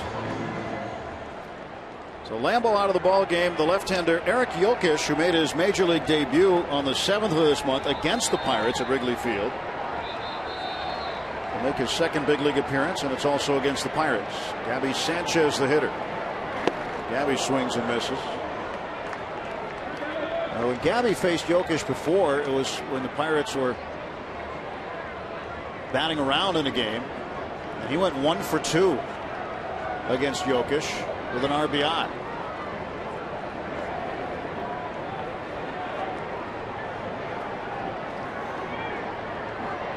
Bases full of bucks, 1 out. 0-1 to Sanchez. Jokic pitch. This one gets away, but Kutch is going to stay put. If I remember right, Jokic pitched pretty well against the Pirates. They got an extended out and came in after was it Wood got knocked out real early in the game.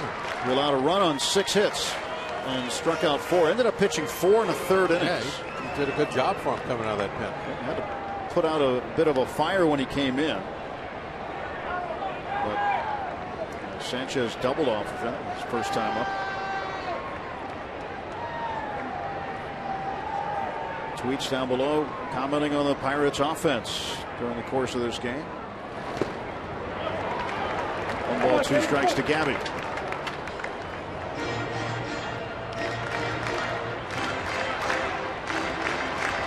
McCutchen at third base. Over at second base is Neil Walker. Russell Martin down at first.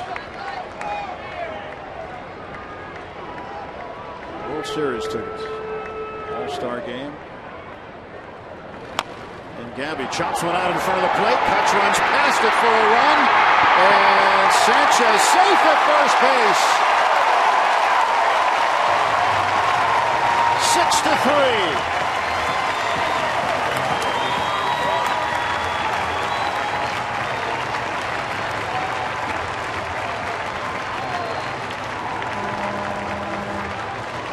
Everything's going the Pirates' way. A little chopper kind of rolls out there into no man's land.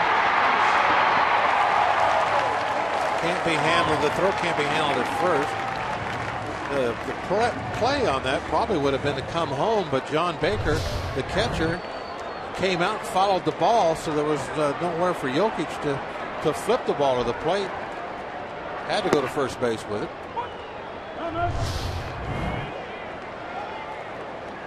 Watch Baker come out from behind the plate.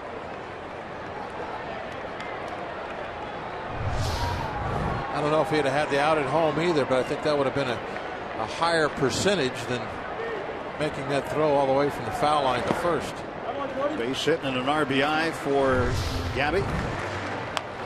Kutch breaking on the ground ball and just running past it to score.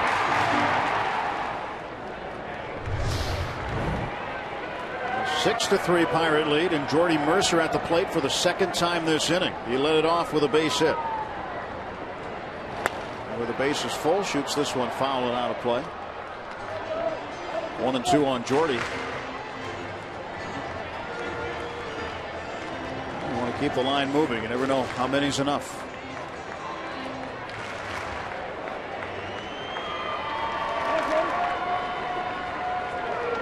$3 on the pond for Jordy Mercer. Hits this ball over the fence, that'll be enough.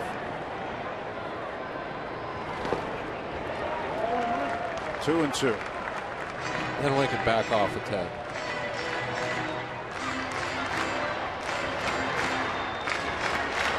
So Walker down to third base. Martin is at second now with Gabby at first. Pirates with a 5-run fifth so far. Still one out. Eric Jokic, second big league appearance, looking in at Baker. He's got the sign. Now the pitch. And he strikes out Jordy Mercer. Went up and in on him. Now 2 men are out. Yeah, that ball was well out of the strike zone.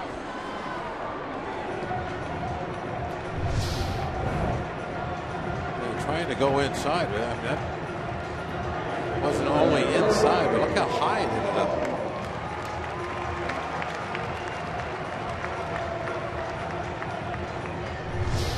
Jordy probably talking to himself a little bit right now. So the bases are full for Gregory Polanco. Polanco walked and scored this inning.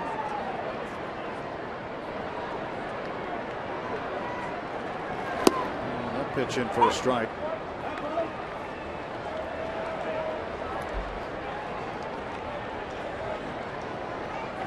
Left on left breaking ball.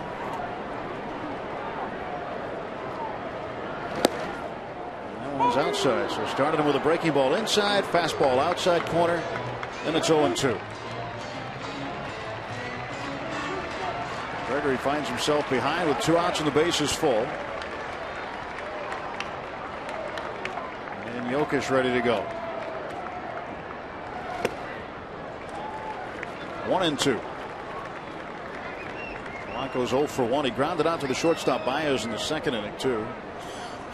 Josh Harrison has fueled this tank today.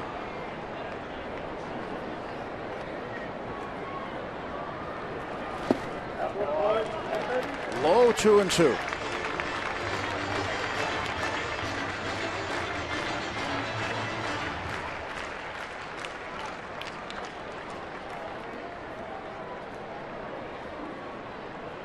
Polanco awaits the 2-2 delivery from Jokic.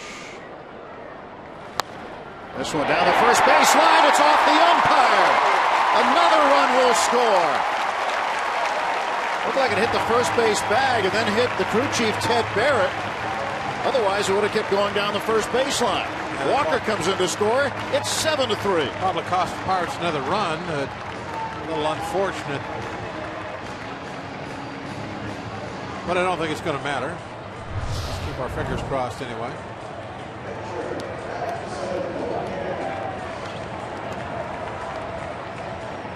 It hit the first baseman, then hit Mike Olt, then hit the umpire. That ball just was not destined to get out of the infield. Hit the glove, then got Barrett on the leg. And the Bucs with a 6-run fifth. And Volquez, he's got a chance. He can get there. Oh, that would have been his second hit. I was hoping for number 2 there. He said it's coming one of these days. This crowd loves it. What an offensive output by the Buccos. They now lead it 7-3.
Allegheny. What an inning. What an inning for the Pirates. 6 runs on 7 hits. They left 3. Most popular way to follow the Pirates' push to the postseason is with MLB.com At Bat, the #1 app for live baseball. Enjoy live look-ins, replay reviews, scores, live radio broadcasts, the MLB.tv game of the day, and more. Get At Bat for your smartphone or tablet on the App Store or visit MLB.com. We've seen a triple play today. The Pirates batting around in the 5th. Edinson Volquez almost got his second hit. Gabby Sanchez stays in to play first base. Gabby with an RBI single. And it doesn't take long sometimes for the game to completely change. The Pirates were down 3-0. They have scored 7 times unanswered. 29 pitches in the second inning for Volquez. And things started to settle down a little bit for him. 12 in the 3rd, then in the 4th. The triple play helped him out. Then he had a clean inning in the 5th, 1-2-3. And now he'll face Baez, Coghlan, and Valbuena. Baez takes a strike at the knees. Baez with a base hit and a run scored in the 3rd inning. He walked in the 1st. And this game has turned into a horse of a different color. Strike 2 to Baez.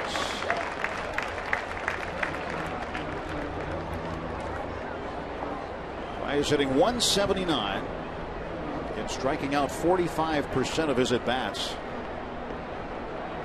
Volquez 0-2. Struck him out. And there's one down for the Cubs in the top half of the 6th inning. How about Edison's day? It has been anything but easy, but Now he looks at the scoreboard. He's got a 4-run lead, pitching here in the 6th inning. Well, I'll bet when he sat down in the dugout after the 3rd inning, he wasn't thinking this. But the bats went to work for him.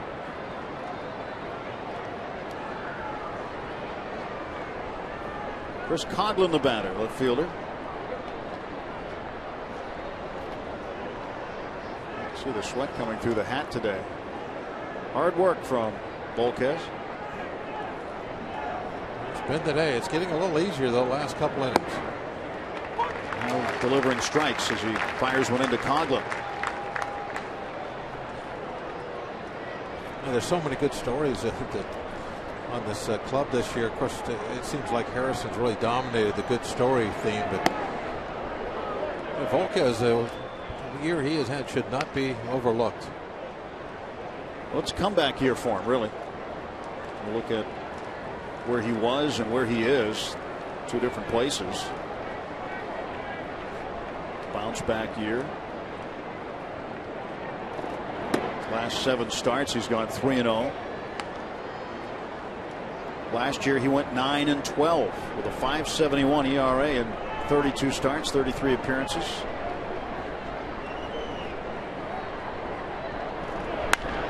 This one to left field, and that one is going to make the corner. Cut off by Snyder. Guns it into second base, and safe with a 1-out double is Chris Coghlan. Snyder really does do a great job going to that foul line. It's his glove side.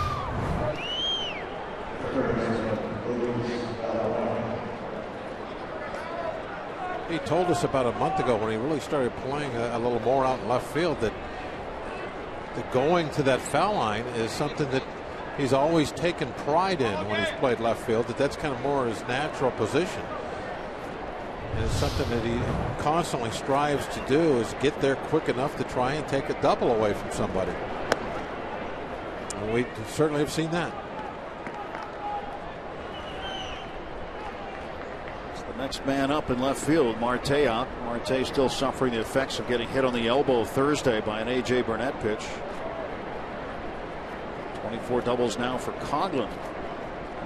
Quietly a pretty good year for the Cubs. 1 ball and 1 strike to Luis Valbuena.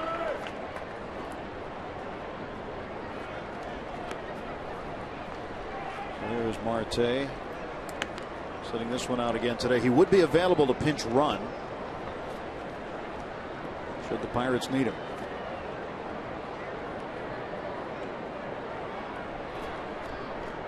I think he's safe.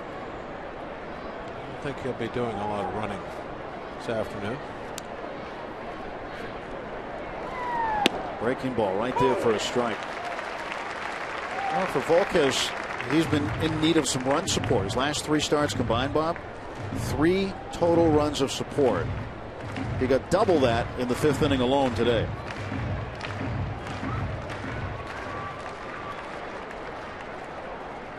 Walker's been a big part of it. Home run and a double. Scored twice. Triple play. Been involved in the triple play.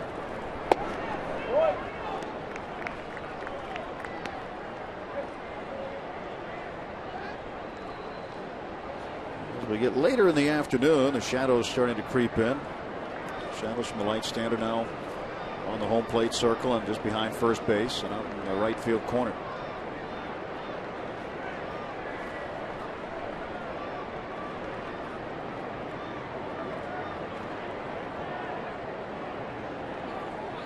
Shadows everywhere.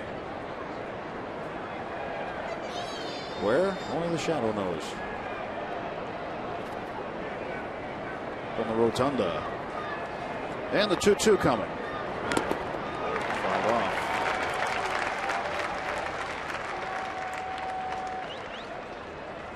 Well, Russell Martin is obviously very valuable. We talk about that. One thing I talked to Clint about today, Bob, was about Russell's value in terms of being able to frame pitches and steal strikes where he sets up, how subtle he is, where he can catch the ball in the corner and maybe turn it in a little bit, try to convince the umpire that that might have been a strike. Russ, one of the better pitch framers in baseball, not the best. They have a stat for that now. They do. Yeah.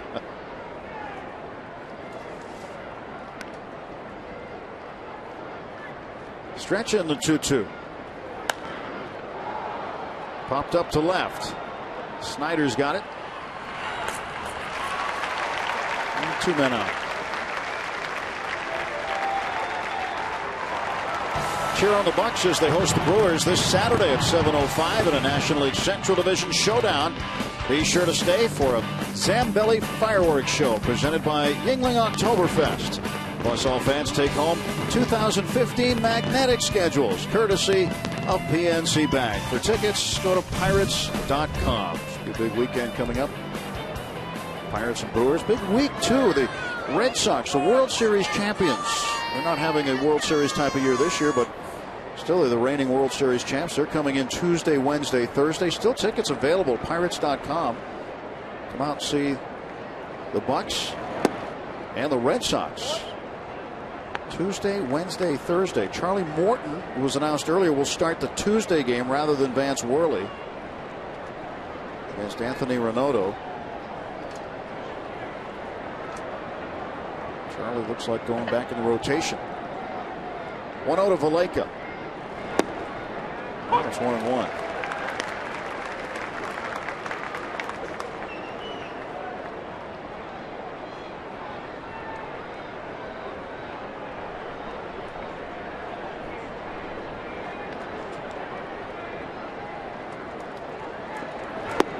One and two, and he got him to chase it. Now, should Volquez come up with a win today, it'd make 12 on the year. He hasn't had 12 wins since his 17-win season with the Reds in 2008. So even with 11 right now, this has been a big turnaround season for Volquez. 1-2 to Valleca. Fouled off.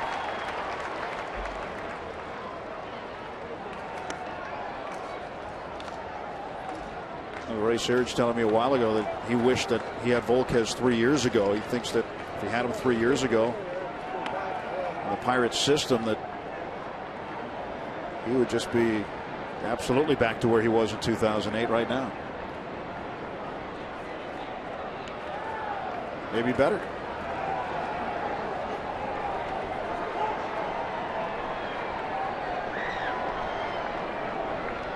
Conklin at second base, 2 men out. 1 ball, 2 strike pitch. And a ground ball to Walker. That takes care of the Cubs in the top of the 6th inning. No runs, a hit, a man left. Pirates up 7-3 after 5.5.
to see here today. The Pirates exploding in the 5th inning for 6 runs. They came back from 3 runs down to take a 7-3 lead over the Cubs as we go to the bottom of the 6th inning. It has been a great ball game to watch here today. It didn't start out that way. Sometimes that's how baseball is. And then once the Pirates pulled off the triple play in the 4th inning, things began happening. The triple play started by Harrison. And Josh lobs it into right field. He's got another multi-hit game. Let's send you back to Paul Alexander in our Root Sports studio. He's got a game break.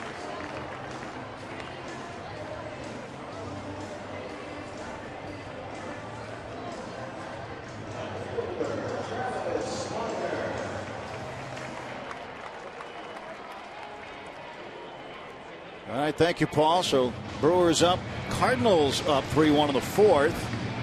The Rangers leading the Braves 1-0 bottom of the 2nd inning. To keep an eye on, and that's Giants and Dodgers playing later. How about the Dodgers last night? They put 19 runs on the Giants. Pretty good rivalry too. I mean, that's a 17-0. It's about as big a rivalry as there is in baseball. Giants Dodgers. That was in Frisco too, wasn't it? It was. Yeah, that series is even at a game apiece, and the rubber game coming up. Giants 2 back of the Dodgers in the division race. 2-0 to Snyder. Now it's 2-1. Playoff picture right now in the Central looks like this: 3.5 behind the Cardinals. Brewers are 5 back, and the Pirates game and a half up on the Brewers. Braves 3 back. Snyder ground ball to second. Malek Baez for 1, back to first, and safe at first is Snyder. Throw pulled him off the bag. Well, we saw this act before. Cubs challenged it and won it, and here comes Rick Renteria out to talk to Ted Barrett again.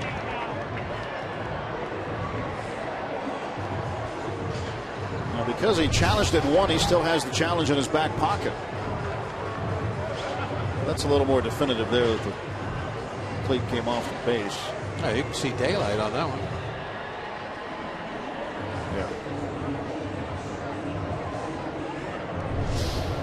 Yeah. And he's going to challenge. And he'll lose this one. We think. I say that now. I have no opinion. You have one, but you don't want to share it. I know that we have seen this many times, and a lot of times we've said, well, how can they turn that around?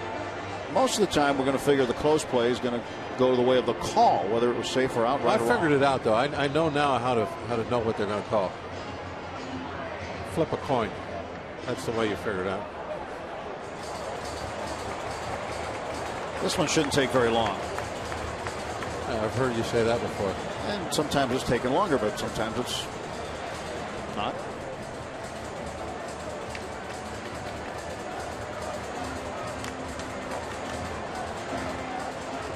So we wait. Is it a double play or isn't it? Didn't appear to be on any of the angles we showed you. Allegheny Health Network Supermo gives you a good look here, more than likely. Foot is off the bag. Travis's is on the bag. And the foot comes down, doesn't touch the bag. And the call is confirmed. Snyder safe on a fielder's choice. Harrison out on the force out, 4-6. And the Cubs have now lost their challenge for the rest of the game.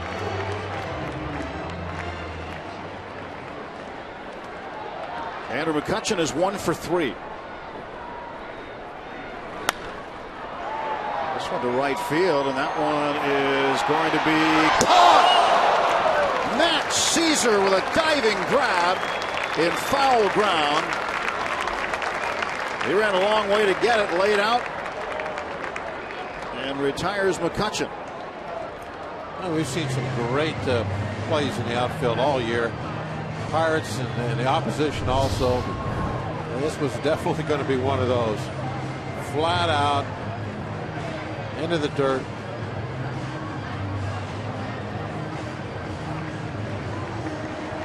Sunglasses are going to get all scratched up now. Nice play.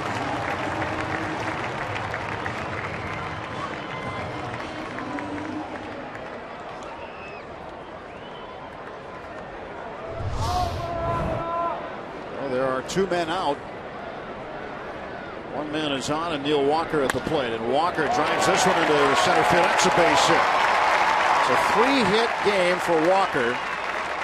Going into third base safely is Travis Snyder. And Neil Walker is a triple away from the cycle. He smoked that ball, this time right-handed.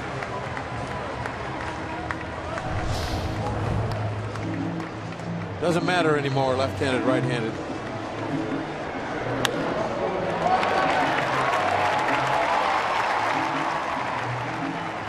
Took a little funny hop out there, didn't it? Yeah. It was going to sneak by for a moment.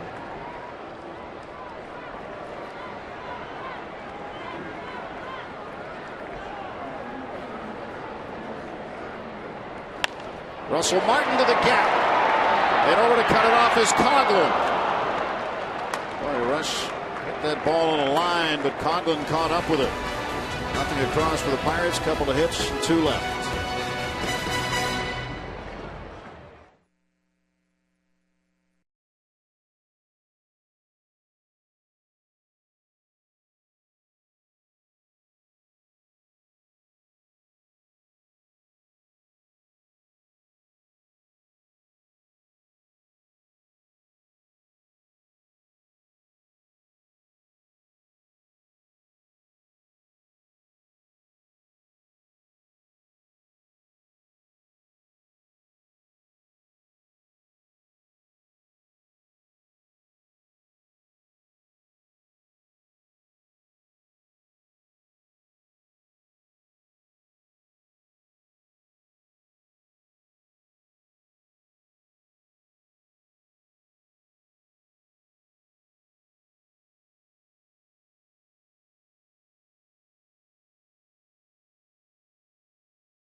Kids and their families from the PA chapter of the Prader-Willi Syndrome Association for a full day of activities here at PNC Park. It started with breakfast, followed by a baseball clinic on the field.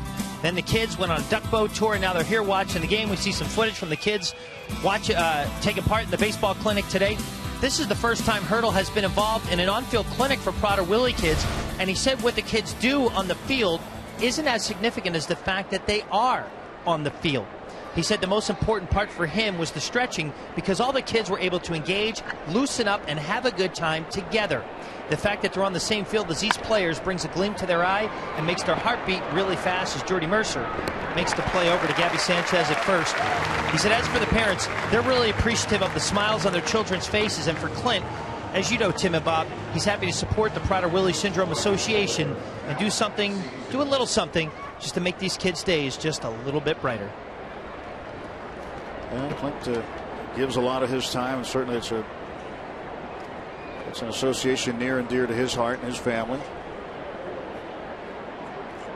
Raises a lot of money, speaks on behalf, and just a lot. Goes over and above. Mike Olt was the one that grounded out to short. Matt Caesar up He hit into the triple play in the 4th inning. 0-2 to Caesar.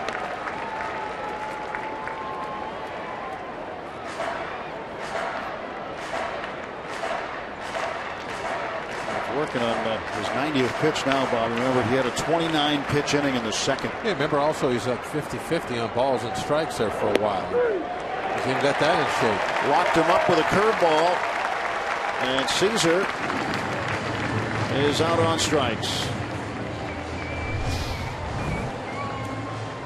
The UPMC Sports Medicine Strike Zone shows you how that ball bent in, just caught the top edge.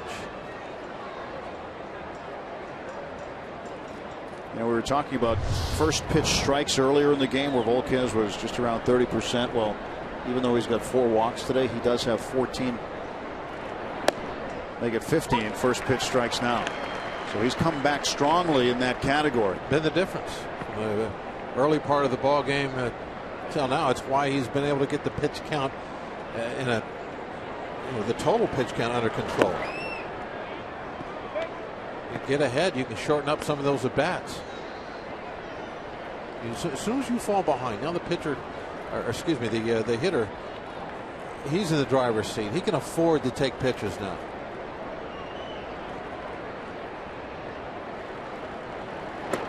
One to Baker is up and away. 2 balls and a strike.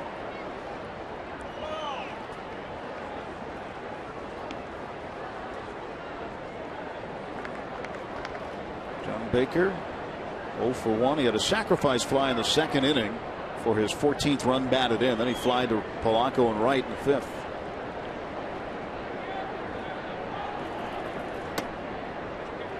Now Volquez misses outside. 3-1. Remember, the Pirates had Jared Hughes throwing in the bullpen in the 4th inning after the Valleca double, and he walked to Olt, 2 on, nobody out. Then the triple play happened, and bullpen's been quiet since. And he missed on the outside and walks him with 2 outs. That's the 5th walk. And now Clint will get the bullpen going again.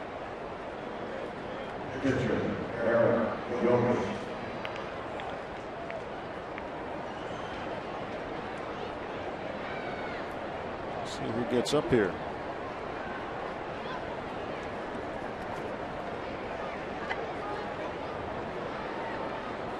Like John Holtzcomb. Yep, Big John. There's the pitcher, Jokic, a left-handed thrower but a right-handed hitter, takes the ball, and Russell Martin takes a little stroll out to the mound, and you figure he'd have a pointed conversation with Edinson right here. Basically, just telling him, hey, come on, one more inning. That's what we need. Throw the ball to the glove. Aggressive to the mitt.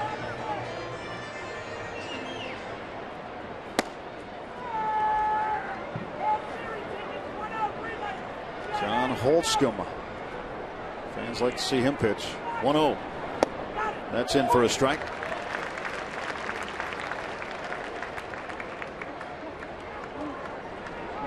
Jokic hasn't had call to swing the bat very much.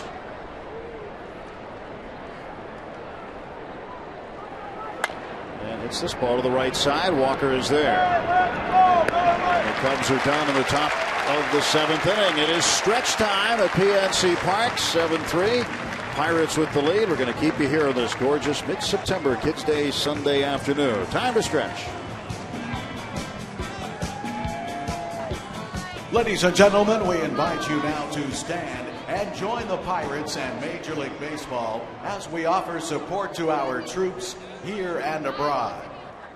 Joining us on the field, representing the Wounded Warrior Project, are heroic members of our United States military, here as guests of Heinz. These brave Americans proudly served our country overseas during various times of conflict and turmoil. They served because of their love for our country and stood for all those who could not stand for themselves. We are thrilled they are all home now, safe and sound, with their friends and family around the Pittsburgh region. And we are humbled they are here with us today on the field.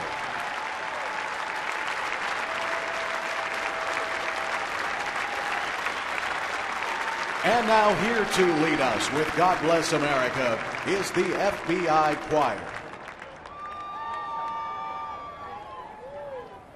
God bless America, land that I love. Stand beside her and guide her through the night, the light above. From the mountain to the prairie, to the ocean, white with foam.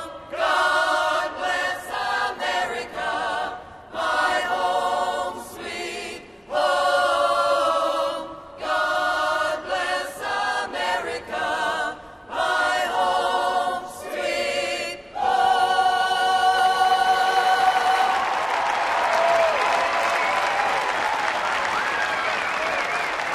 It's time for the 7th inning stretch. We invite you to follow the bouncing Eden Park Smiley Cookie and join everyone watching at home on Root Sports as we sing Take Me Out to the Ball Game.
Rewind on Root Sports. Relive every Panthers touchdown, pass, and play from their most recent matchup every Sunday night this fall, continuing with yesterday's game against Florida International.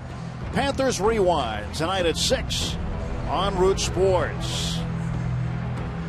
Panthers off to a terrific start at 3-0. Pirates trying to finish strongly.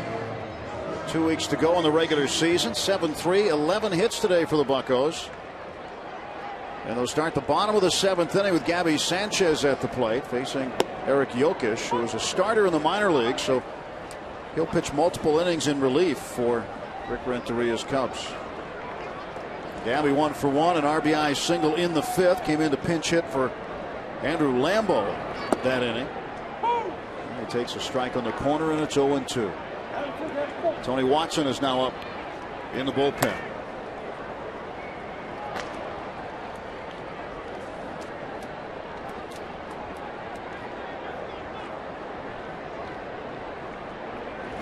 Gabby goes down on strikes.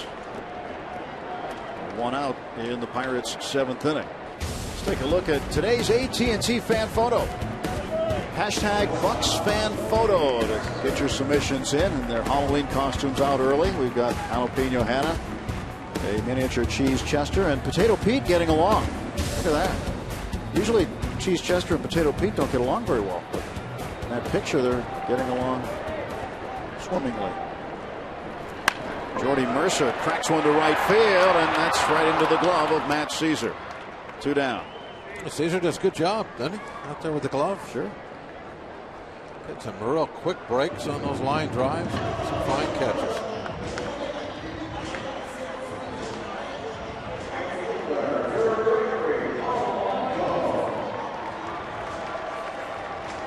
I'm sure for the Cubs broadcasters, there's a lot of Roman Empire jokes and lines in there for Caesar as his career continues to develop. That doesn't mean we can't use them. No, probably use a few here and there. Probably see him again next year. Polanco will take a strike. Final meeting of the season between the Pirates and the Cubs. Tony Watson getting loose. John Holtzcomb still throwing in the Bucks pen. So the Cubs head home. They've got a 10-day homestand, and then this will be their last plane flight because their final road trip is in Milwaukee. So they will drive to. Some players and staff drive themselves to Milwaukee. Others take a bus. Polanco foul tips it into the glove of Baker. It's 1-2 to Gregory.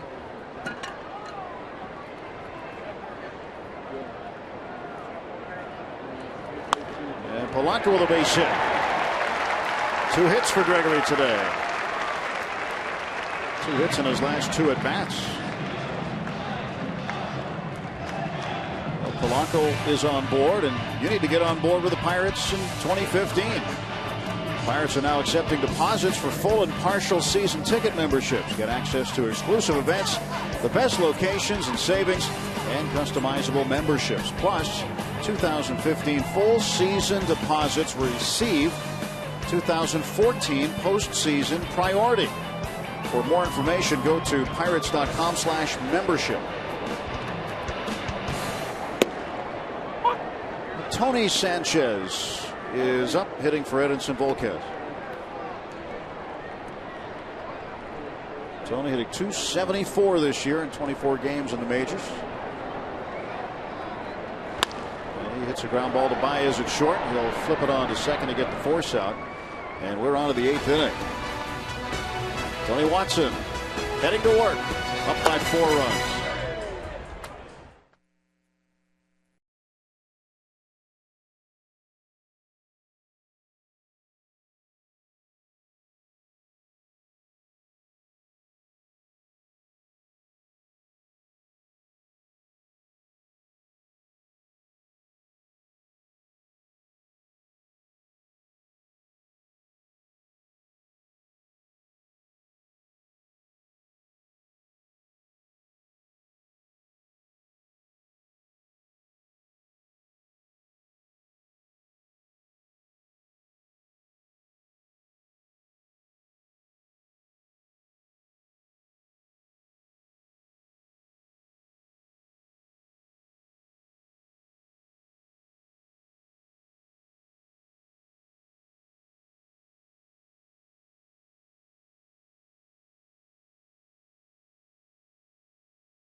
Root Sports is brought to you by Barrel Automotive.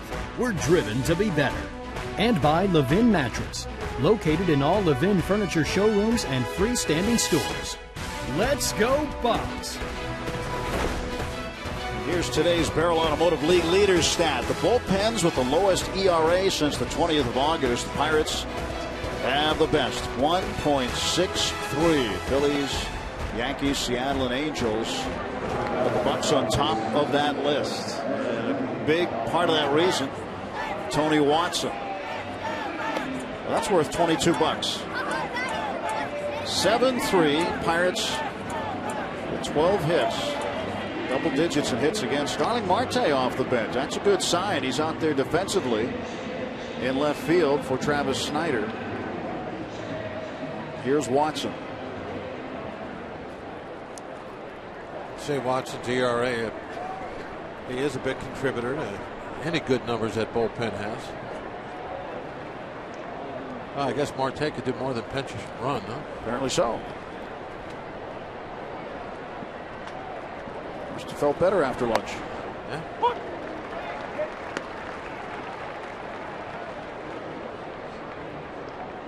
Marte was hit by pitches on consecutive nights in Philadelphia, Wednesday and Thursday. A.J. Burnett got him on the elbow Thursday. And that put him out of commission for a little bit here during this series. Arismendi Alcantara 0 for 3 today. Switch hitting outfielder. 1-1 delivery from Watson. 2 balls and a strike. A day off tomorrow for the Pirates. Back at it Tuesday night. The Red Sox are in. Come on out to PNC Park. There are still some tickets available for the Red Sox series. And the pitch fouled away. Pirates.com to get your tickets to see the Bucks and Red Sox, the reigning World Series champs,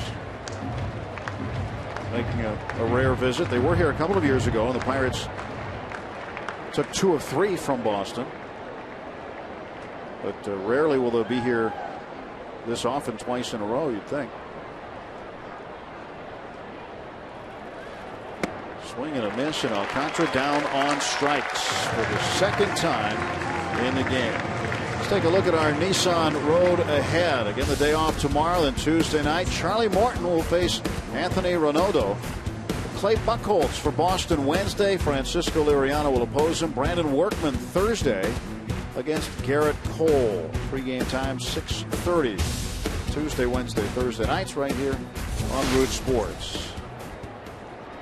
Interleague baseball in September. And if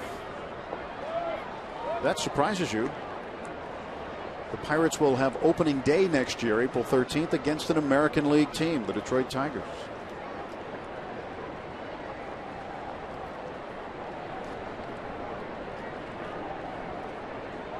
One 0 pitch. And Baez takes low.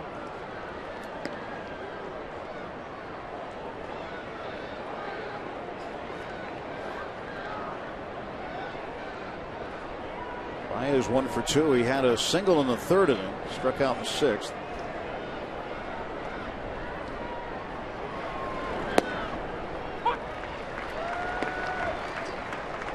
Two and 1 to Baez.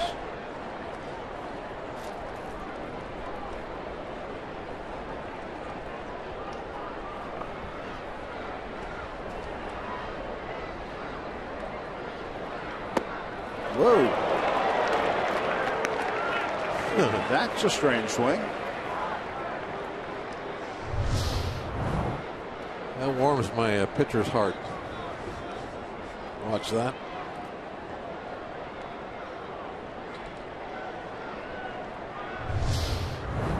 And the 2-2 pitch.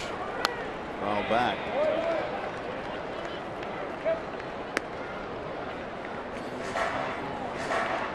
A 1 out, base is empty. Javier Baez, Cubs shortstop, played a lot of second base while Starlin Castro is still in the lineup. Castro, an ankle injury, out for the remainder of the season. So Baez going the rest of the way at short. Pops this one up. And on the left side of the infield, Josh Harrison waits for it. 2 down.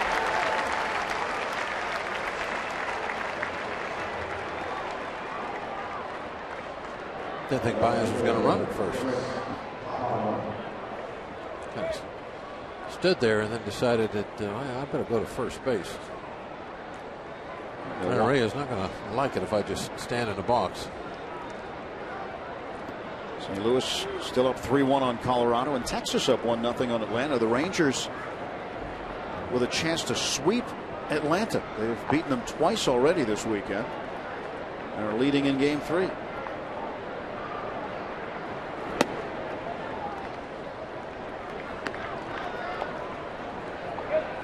Pirates have won 7 of their last 9 ball games, and they've won each of the last 6 series played against the Cubs. They're trying to sweep the season series in terms of series, winning every series against Chicago. The win today, they do that.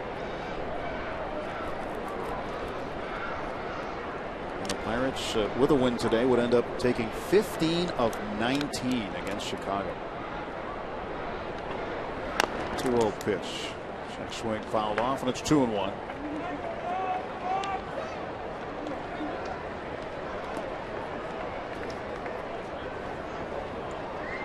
I think we've turned into for the Cubs what the Brewers were to us a few years ago.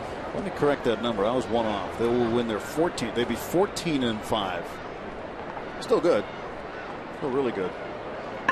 Not 15-4. They'd be 14-5 against the Cubs.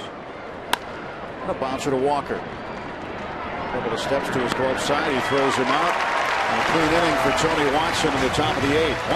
1-2-3 go the Cubs.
Nobody out.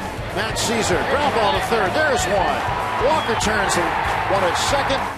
And a triple play. And then the next half inning, Walker hits home run number 20. The first Pirate second baseman in the history of the club to have 20 in a season, passing Bill Mazeroski. And Josh Harrison rips this one down the line.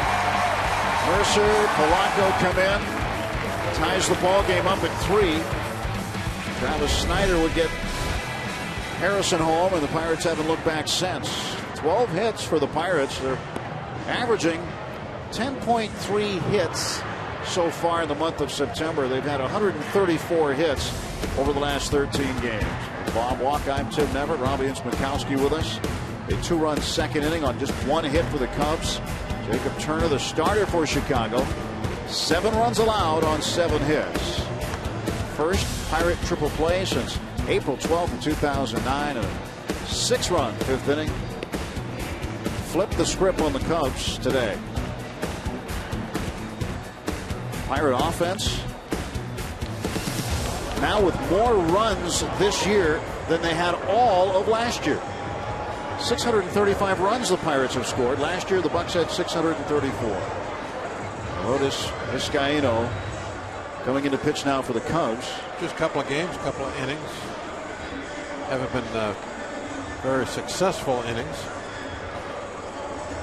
Yeah, the offense for the Pirates it certainly has evolved into one of the better ones in the league. They see a lot of pitches now going to deep counts, tons of extra bases.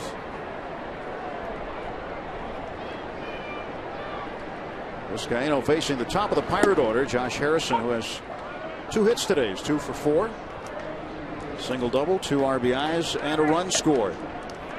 For a long time, going back years and years now, the Pirates have talked about the offense wanting to get to a point to where they do go into long counts, see a lot of pitches, show some patience at the plate. try to hit pitches that are what they want to hit, not always just putting something in play and getting out of there. 1-1 pitch to Harrison. And they're there now. That's the type of offensive club they have. I think of the hitting coaches, Jeff Branson and Jeff Livesey, and the fact that it's always a testament and a source of pride, a big source of pride for any hitting coach to have one guy in the race for the batting title. Pirates have two guys. And this is a theme that they're trying to really instill throughout the organization. For the very first time you come into pro ball, maybe start playing down the Gulf Coast League, all the way up the ladder. This is the approach they want their hitters to take.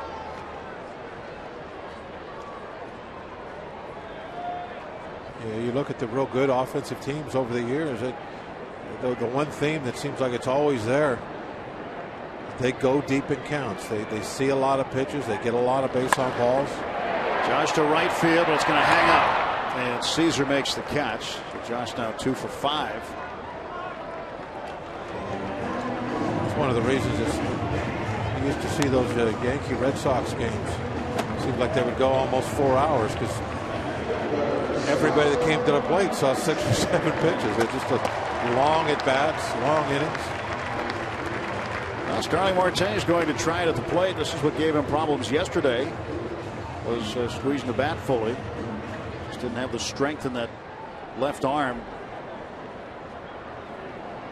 So Marte getting an at bat against Vizcaino with 1 out in the bottom of the 8th. Nothing in 1.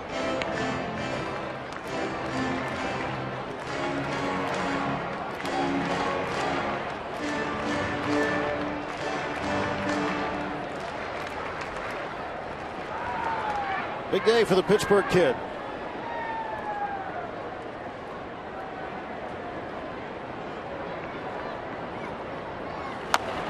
Marte swinging bunt, foul.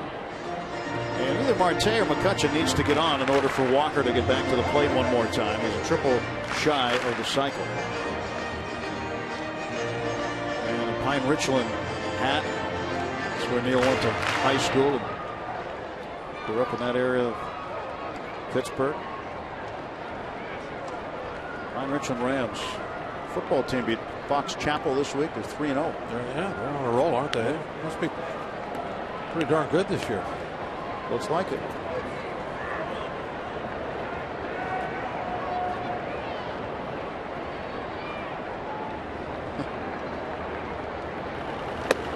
Inside to Marte.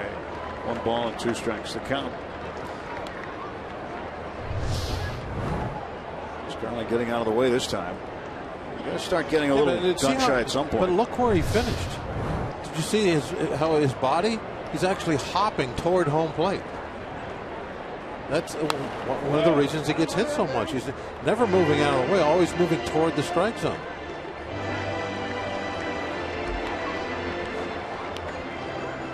He's among the league leaders again in being hit by pitches.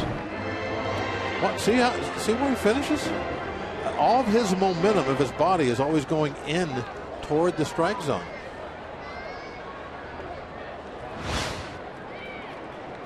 One, 2. Count is even. Right there, you could see it.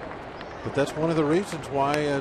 One of the reasons Marte gets hit a lot. And one of the other reasons is that one of his cold spots is up and in.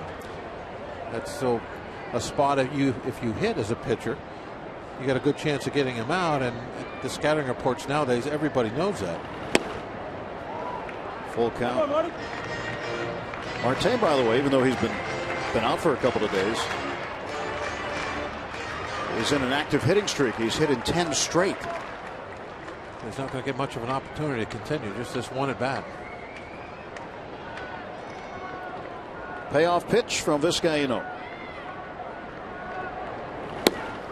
Strike 3. Marte goes down looking. And the 10-game hitting streak is over.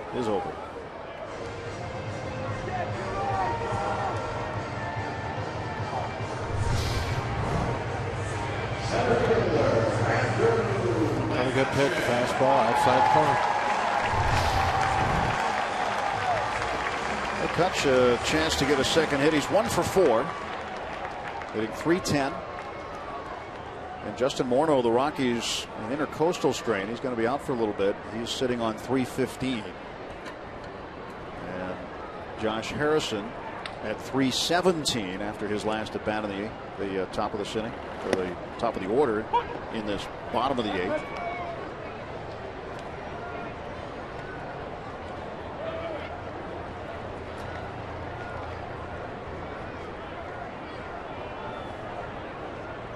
Oh, 1 to Kutch. Now it's 0-2. Taking that one on the corner.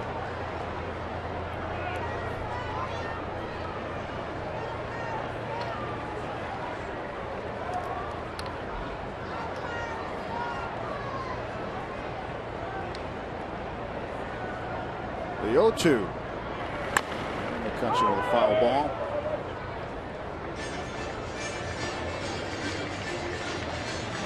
Just a reminder, as you enjoy a cold one, to look forward to Miller Time later in today's game, brought to you by Miller Lite. 7-3, Pirates lead it, 2 outs. Bottom of the 8th.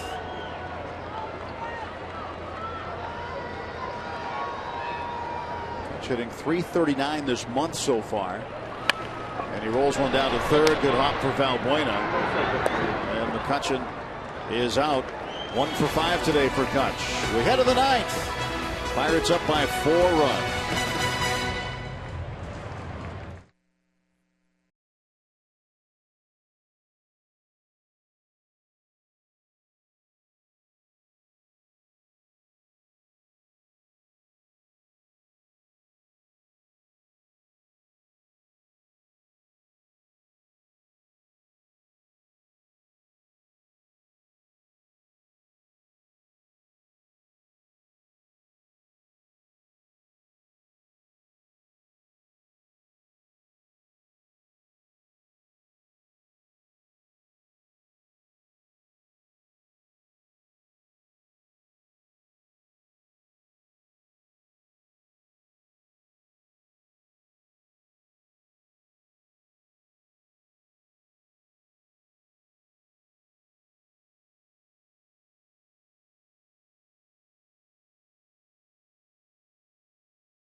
Shots from the Allegheny Health Network Super Bowl, and a great crowd today. The 20th sellout of the season, 37,655.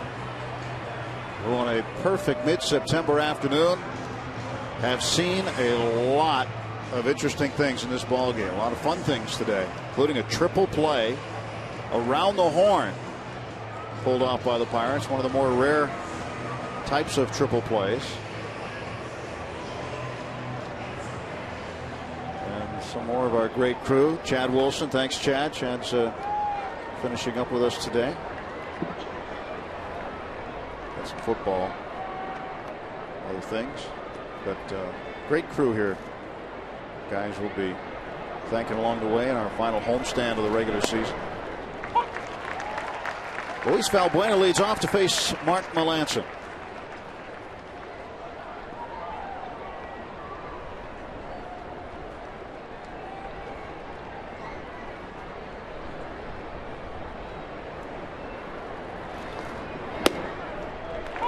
Not a save situation with a 4-run lead. Mark just trying to finish up the game strongly. Day off tomorrow, so apparently an opportunity for Mark to get some work in before the day off.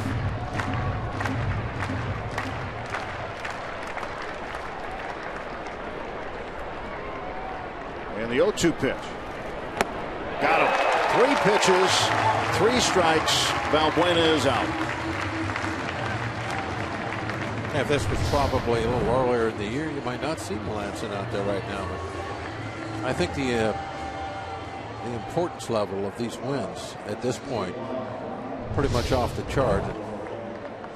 With that day off tomorrow, Melancon can rest, so Clint's taking no chances here, even with a 4-run lead. He's going with his bullpen ace. Ryan Kalish, a pinch hitter. Down to first. Cabby snares it. 2 out. 1 out to go.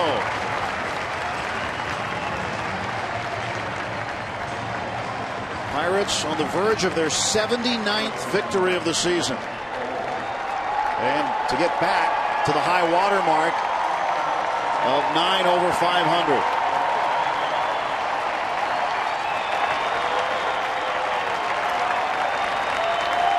Everybody's up.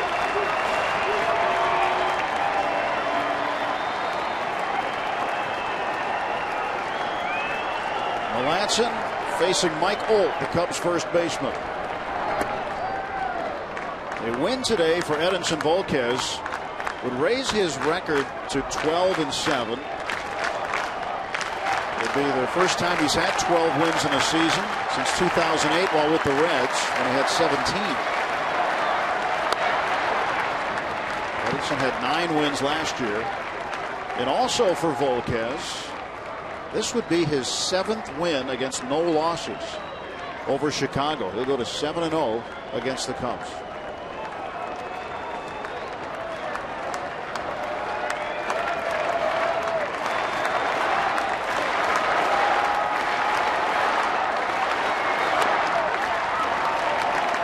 Another strike and a foul ball, and the Cubs down to their final strike. They gotta love the atmosphere. You mentioned earlier that I agree that there is no better place to watch a baseball game, especially if you love the black and gold. Everybody in the park on their feet. 1-2 pitch in the dirt. 2 balls and 2 strikes.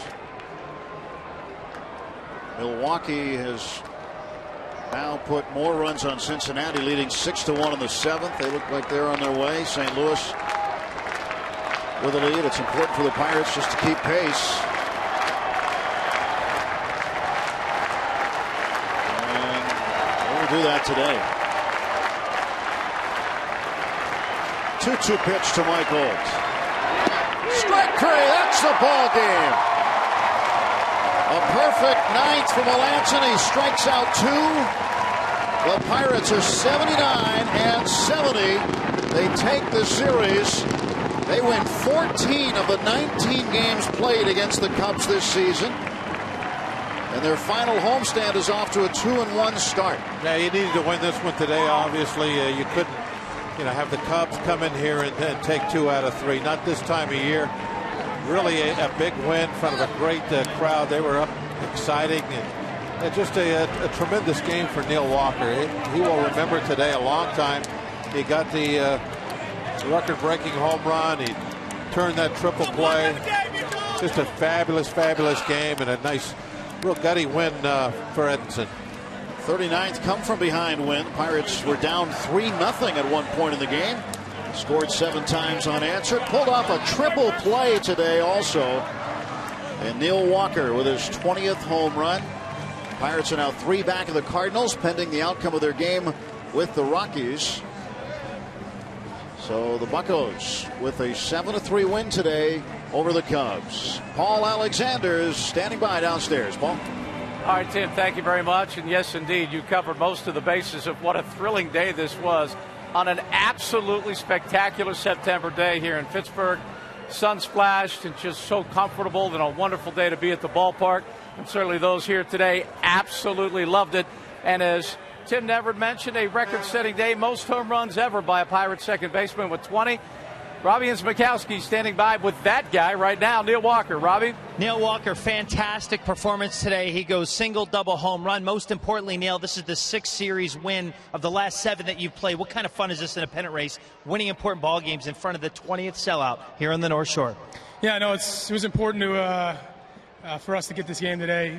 We didn't start out the way we wanted to in the first few innings. We were flat on all aspects, but that's what good teams do. They're resilient, and we came back and big inning there, especially after the triple play. That was really cool. So awesome day here at the ballpark. How'd that triple play affect the momentum of that game, Neil? No, I think that was a big part of it. I mean, you never see them, so I've never been a part of one in my life. So to be a part of one was really cool, and I think that kind of carried over the next few innings. Take us through that play. You see Jay Hay make the play. What happened from there on that you saw and what you were able to do? Yeah, you're thinking you have a shot at least getting 2 right there, and if you get 2, great. At least you got the man on third and second. But when I turned to throw, I saw I still had a shot, and we were able to pull it off.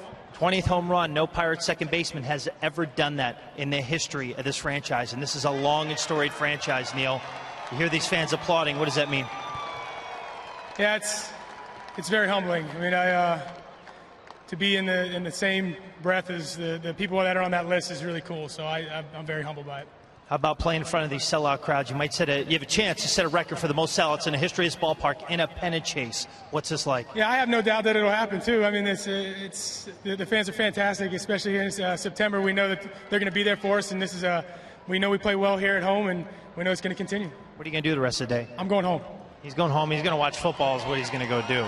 That's what he does, Paul. How about that day for Neil Walker and the rest of the Buccos? Another series win. Oh, Robbie, indeed. Pretty good day for the Pittsburgh kid. I don't think there's any question about that. 20 home runs with a little bit of baseball yet to be played. Hopefully for the Pirates, a lot of baseball left to be played. Congratulations to Neil Walker. Well, as we promised during the broadcast, Miller Time. It's brought to you by Miller Lite. And how about this guy, Josh Harrison, in the 4th inning, starts that triple play, the first around-the-horn triple play since 1979. Then in the 5th inning, this double here, that provides the game-tying run that tied the game at 3, and then he would come around to score what would be the go-ahead and winning run.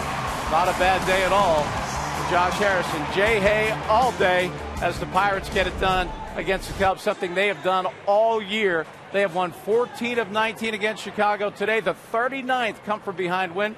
Remember, back early in the game, it was 3-0 Cubs at one point, but they come all the way back, and they're right in the thick of this wild card race, still in the hunt for the division, playing extremely meaningful and exciting games on a beautiful September day here at PNC Park. I will break it all down for you in Pirates postgame. That is straight ahead, right here on Root Sports.